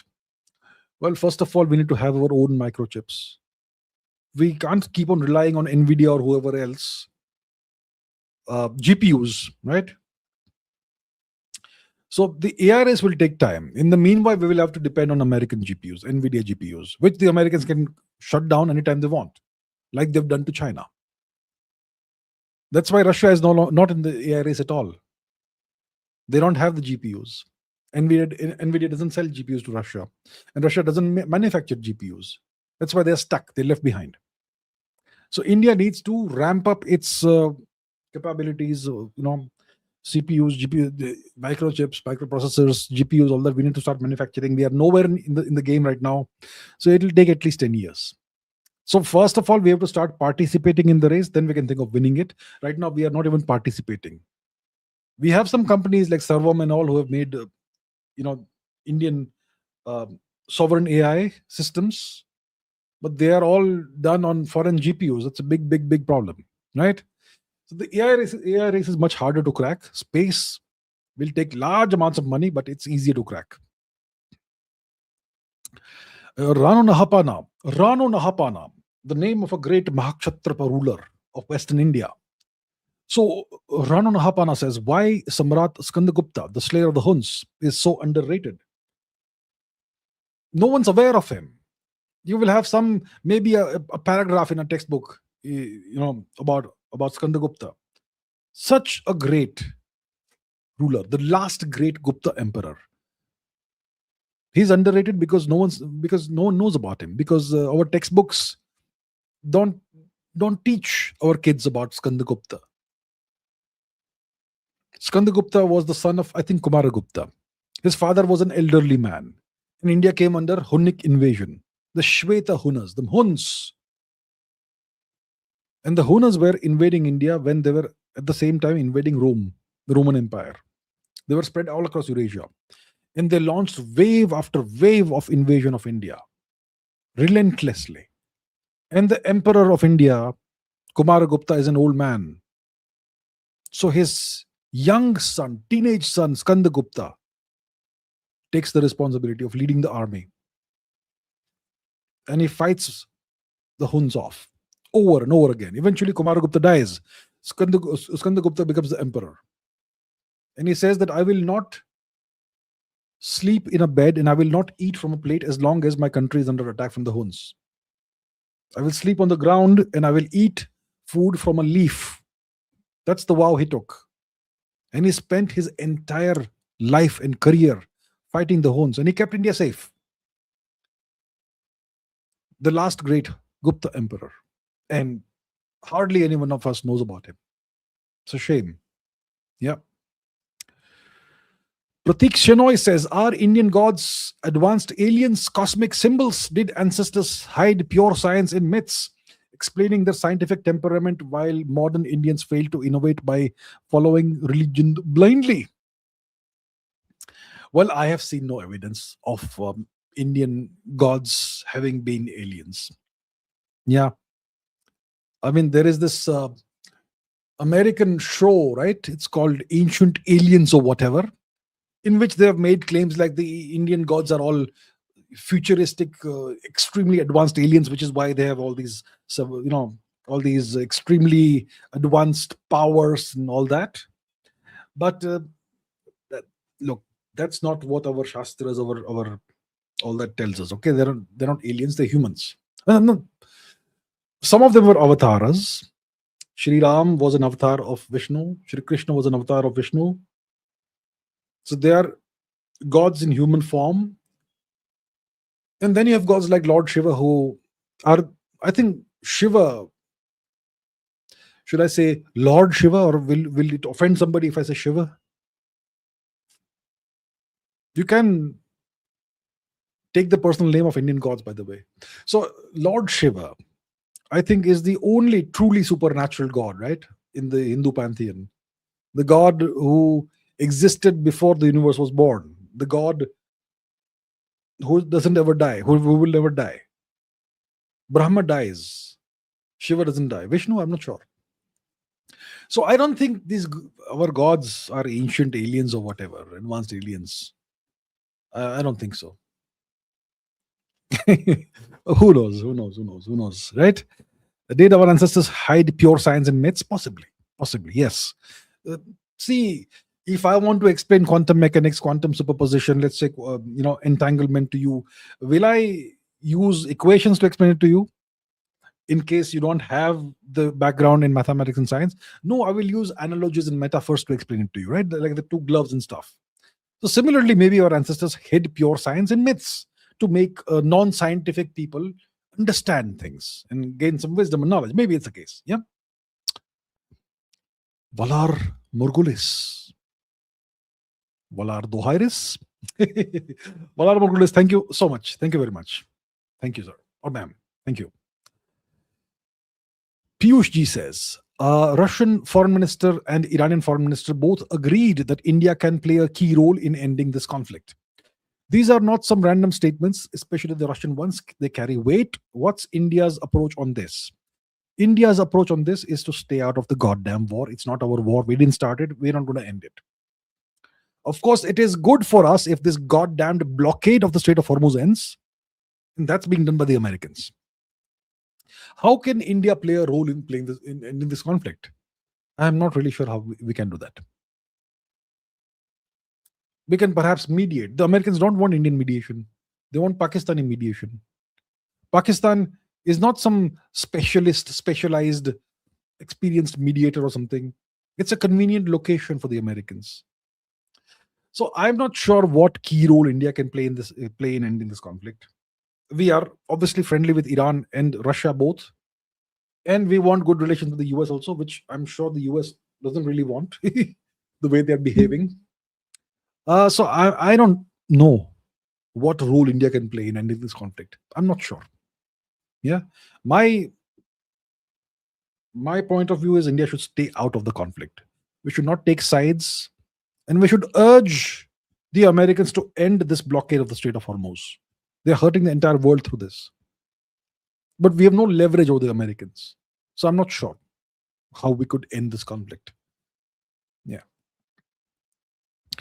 Valar Murgulis says India has nuclear weapons, a space program, and is selling Brahmos to the world. But it can't make a jet engine. How is it even possible? What does it reveal about India's real strategic priorities? So we have nuclear weapons, yes. We have a space program, correct. We are not selling Brahmos to the world, but we can sell it to friendly nations. But I know what you mean. I know what you mean. So, but we can't make a jet engine. How is it even possible? It's possible. Nuclear weapons aren't super sophisticated or something.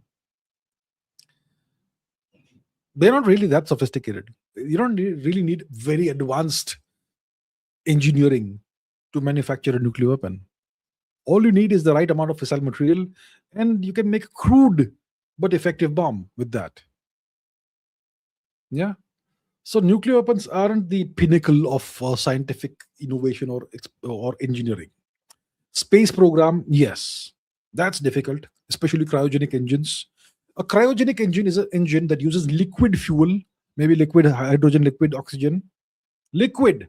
It's minus, God knows what, minus 150, minus 200 centigrade, maybe even lower than that. And this engine uses that kind of extremely cold fuel, and it produces an extremely hot flame. How do you make this such that it remains stable? That's the difficulty in making cryogenic engines, and we have mastered the technology. And we have reasonably good rockets.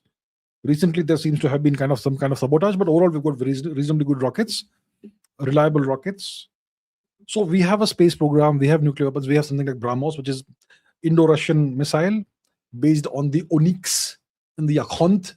But yeah, we are now making the BrahMos next generation missile. So yeah, we have good engineering and technology and all that, but we can't make a jet engine because we have not bothered to invest in material science. See, you can't make a nuclear weapon without fissile material, right? Similarly, you can't make a jet engine without specific kinds of materials, advanced materials, materials that can withstand temperatures that will melt steel. Because inside a jet engine, the temperature and pressure is such that it will melt steel and make a joke out of steel. And you need turbine blades that can withstand those temperatures and perform for hundreds of hours at such temperatures before needing overhauling or repairing. That's the trick in making a jet engine. That's why it's so difficult to make it jet engines. India doesn't have material science programs in its universities, right? India doesn't invest in R&D, and that's why it's possible.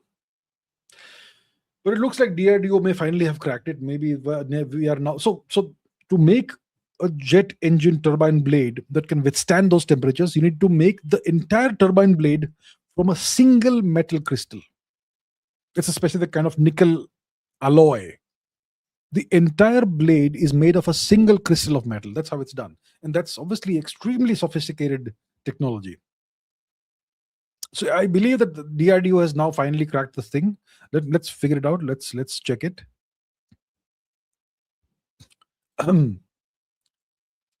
DRDO jet engine turbine blades single crystal.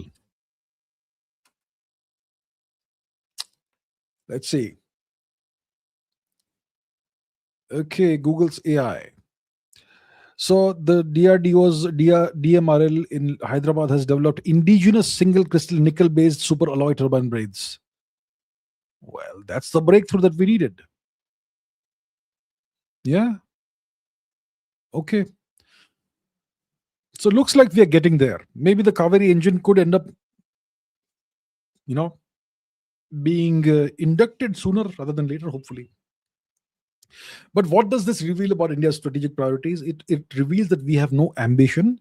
It reveals that our planners, the people who are in power, they would rather spend money on freebies and dole to buy votes than invest in India's long-term future. That's what it reveals.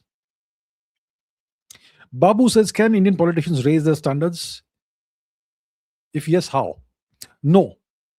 Politicians, by definition, are vote seekers. The average politician just is greedy for votes. And to get votes, you have to be popular. To be popular, you have to pander to the lowest common denominator. So you're actually lowering your standards if you are a politician seeking votes. That's what happens in democracy. You lower your standards. Politicians can't raise the standards. There's the rare politician somewhere or the other who will have high standards, of course, but the average politician is going to have pretty low standards. Yeah. So you can't. To raise your standards, to be a genuine leader, you have to genuinely serve the people, serve the nation. And to genuinely serve the people in the nation, you have to make decisions and take actions that are deeply unpopular in the short term. No politician will dare do that. That is the problem. Piyush Ji says, I don't agree that India has completely no leverage over the US. We are the biggest exporter of pharmaceuticals to the US. That's why Trump didn't tariff that. I am sure we can apply some pressure too. See, I have mentioned India's pharmaceutical industry multiple times. Okay. We are we are America's biggest supplier of generic drugs. About 25-30% of America's generic drugs come from India. So if we stop selling that will cause a short-term healthcare crisis in the US for a few months. So that's some leverage that we have. But imagine we actually do that. Imagine we actually do that. The US will destroy our economy thoroughly. We will not dare do that. Do you understand? That's not leverage. It's not like India is the only producer of generic drugs. The US will soon get it from other countries, maybe at a higher price or whatever, but they'll get it. Leverage is you have something that nobody else has. That's what China has, rare earth minerals, 95% of the world's supply. That's what leverage is. Okay? These generic drugs, other nations can manufacture them also. We simply manufacture them for very cheap and in large quantities. That's what the US prefers to buy from us. So if we stop selling it, it will cause a temporary healthcare crisis in the US for a couple of months. But the retaliation will be horrible. So that's not leverage. I could not agree with that. Ghazi Modi says, you said education makes barbarians with better weapons. How do we produce enough barbarians to push back invaders while also not losing people with genuine scientific temperament? I am not sure if I've said education makes barbarians with better weapons. It depends on the kind of education you're giving, right? The question you're asking then is, how do we produce enough barbarians to push back invaders while not losing people with genuine scientific temperament? You need to have an education system that identifies the right kind of talent in different domains and then educates them in those specific things. So in India, we have a one-size-fits-all education system. Everybody has to climb a tree, and the better you climb a tree, the better you are. So the human being must climb the tree, the chimpanzee must climb the tree, and the fish must climb the tree. That's what we expect in the Indian education system. That's not how it works. That's a disaster, right? As you can see, chimpanzee will defeat human will defeat fish in climbing trees. That's what we expect in the education system. And that's why the education system nearly destroyed someone like Ramanujan. He was brilliant at mathematics, but he failed in English and whatever else. But it should have identified he's brilliant at maths, and they should have waived the requirement for passing English and all that. But no, you have to pass everything. So that's the thing about our education system. So there are some people in society who have violent tendencies, but who are not necessarily bad people. So you identify that this person has those violent tendencies, and you channel that in the right direction by putting them in the armed forces where they can actually be violent in a useful manner. And we have a population of 1.4 billion people. You don't think we have enough barbarians to push back invaders? So you identify the people with the violent tendencies and the military tendencies. You put them in the military. You give them that sort of education. You identify people with the scientific temperament. You give them scientific training and turn them into scientists and engineers and so on and so forth. That's what the education system actually is supposed to do. Identify the right kinds of talents and give them all specific skills which will augment those talents and aptitudes. That's what needs to happen. Now, when it comes to pushing back barbarians and invaders, why are we content to simply keep defending our borders forever? Always defend, defend, defend, defend, defend. Why don't you play offense? The barbarians dare to come from their lands and invade us, right? Why can't we go there and deal with them there in their lands itself? That's the mindset we have to change. Our mindset is that of defense. Defense. The right way to deal with barbarians is to go to their home and deal with them there. That's the mindset that needs to change. Okay. Pradeep Kumar Roy says, recently my bank deactivated my Visa debit card. They will issue a RuPay debit card, probably. Saving Indians from US debt, massive inflation near. I don't know. I have no idea. So your bank is deactivating Visa cards and they'll issue RuPay cards. Overall, I would say it's not a bad idea.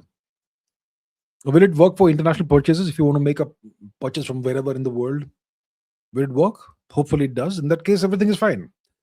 So is this saving Indians from US debt? I don't know. Maybe. I'm not sure what the deal is.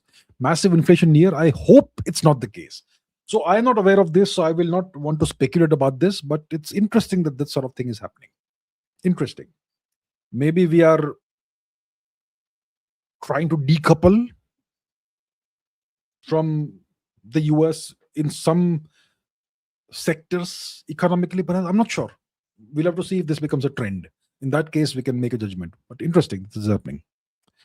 Okay, NVM says, could we possibly build computers using artificially created neuron cells to reduce reliance on silicon-based chips in the future? If it happens, can they ever develop consciousness like us? Silicon-based chips and artificial neurons. I suppose one could create artificial neurons. I'm not sure if it's been done, but I'm sure it can be done.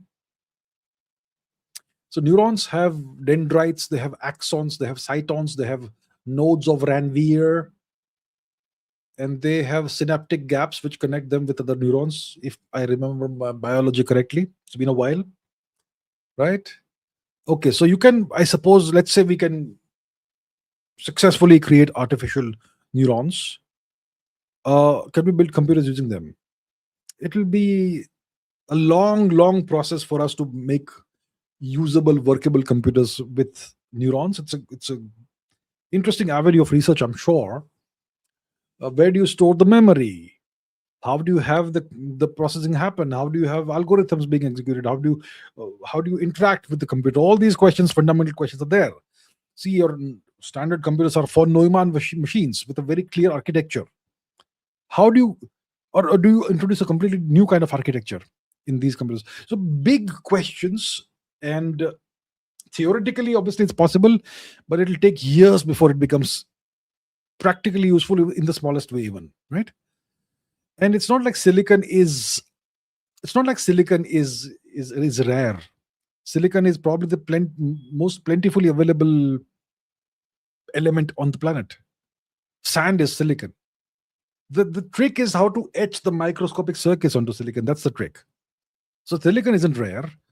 And if you want to create neuron-based computers, how are you going to create those circuits and have those computations happen on them? That's a very big, difficult question, right? Okay. Pradeep Kumar Roy says, are US Clarity and Genius Acts scams? I don't know. Let's find out what it is. US Clarity Act. What is this? So the Clarity Act is a federal legislation designed to provide a comprehensive regulatory framework for digital assets such as cryptocurrencies and stable coins. So I haven't studied this, I haven't read about this, so I can't really say what is the Genius Act, US Genius Act. What is this? The Genius Act is a landmark federal law that established the first comprehensive regulatory framework for payment stablecoins in the US. It aims to protect consumers and solidify the US dollar's dominance in the global digital asset market, and various regulations and implementations and so on. So it sounds like government regulation. Is it a scam? I don't know. I'll have to look into it in detail before I can determine whether it's potentially a scam or not. Obviously, whatever they do, the Americans, it's all gonna be in line with their national interest, and the objective will be to preserve US domination over the world. Yeah. Rano Nahapana says, why my face resembles Nahapana's face? Am I a sucker? So Nahapana was a Mahakshatrapa, a great ruler. He was a Scythian of Scythian ancestry. And you can see his face on coins. Lots of his gold coins are available. Okay. Nahapana coins, gold coins. And yeah. See that nose? So he was clearly a clean-shaved gentleman with a prominent nose, but it's the Scythian nose, not the other nose. It's a hooked Scythian nose. I know people who look like this. I know people who have this sort of nose. Yeah. Nahapana. Do I have that sort of nose? I may. But look, the Scythians, the suckers, they themselves were of Indian ancestry. They probably left India during the Rigvedic time or something. Maybe they were some of the clans that were defeated in the Battle of the Ten Kings. So the suckers, they themselves were of Indian ancestry. When they re-entered India and took over parts of India, they assimilated very, very, very, very, very peacefully and harmoniously with the people of India. Same culture, same language overall, same ethnicity, with some whatever. So there'll be people in India who have Scythian ancestry, especially in northern and western India. No question about it. So maybe you are a Saka, or maybe you have some fractional Saka ancestry, perhaps. Okay, Joshi Harshay says, your views on the new Harry Potter series. Well, I haven't seen it. Does it come out? I hear it has diversity for the win.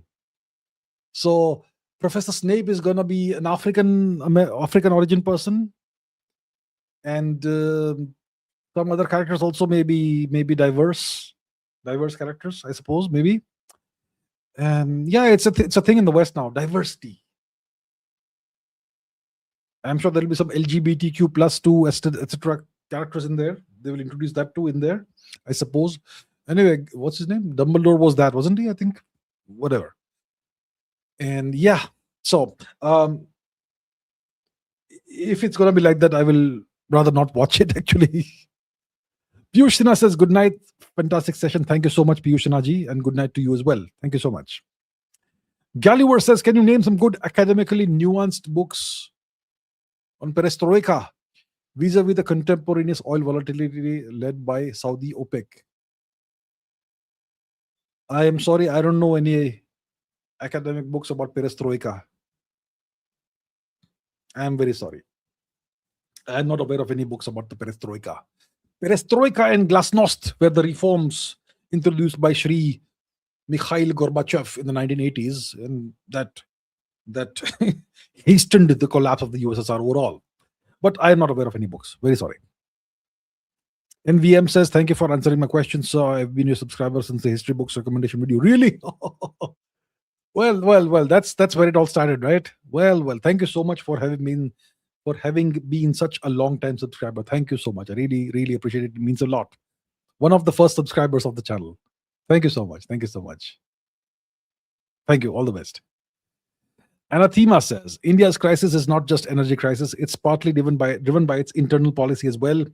Freebies and squeezing the middle class and disincentivizing work has led to this trouble. Can I disagree with you? I can't, because you are right. It's partly driven by India's internal policies. Freebies. Ladli Behna Yojana, free ye Yojana, free wo Yojana, free everything. Reservations, 378% reservations. Squeeze the middle class, tax them. And reservations, so nobody wants to work. Yeah, so I agree with you, Anathema. I agree. Yeah. Standards. India is it's a race to the bottom when it comes to Indian democracy, the standards that we have, the policies that we have. Terrible. On that note, we shall now end this live stream. Ayush Singh says Ambani entering satellite internet, your opinion? Ambani entering satellite internet. That's interesting. Let me see. Satellite internet, Ambani. What do we have? Reliance Jio is planning a multi-billion-dollar push into low Earth orbit satellite communications through Jio platforms. They're forming dedicated teams to build a domestic satellite internet network and secure orbital slots.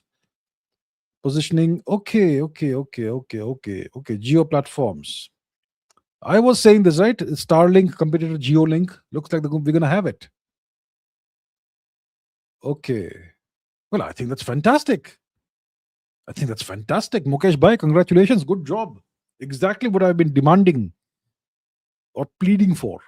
Fantastic. Ayush, thank you for letting me know about this. I was not aware. Absolutely fantastic. I think it's a great development. All right. Karan says, will AI replace mathematicians? Eventually, it may replace mathematicians. It may. Okay. James says, ask on my behalf. It's been more than 80 years. There are no clean roads. Even Singapore was colonized. It's so much more superior. The UK, of course, the empire on which the sun never sets, or the sun never set in the past. You're right. We have these issues. Yeah, it's in India. Low standards in India. All the potential in the world, all the talent in the world, but the worst kind of politicians rule the country. Sad. Okay, so almost 4 hours. So let's end the stream now, and we're gonna have another one tomorrow. So I'll take more of your questions tomorrow. I'm sure there'll be so much more to discuss for in the next live stream, which is tomorrow. So let's take it forward from tomorrow. Until then, I'm gonna end this live stream here. Please keep learning, keep asking questions, keep raising your standards. I'll see you very soon in the next one, tomorrow evening, India time. Until then, take care.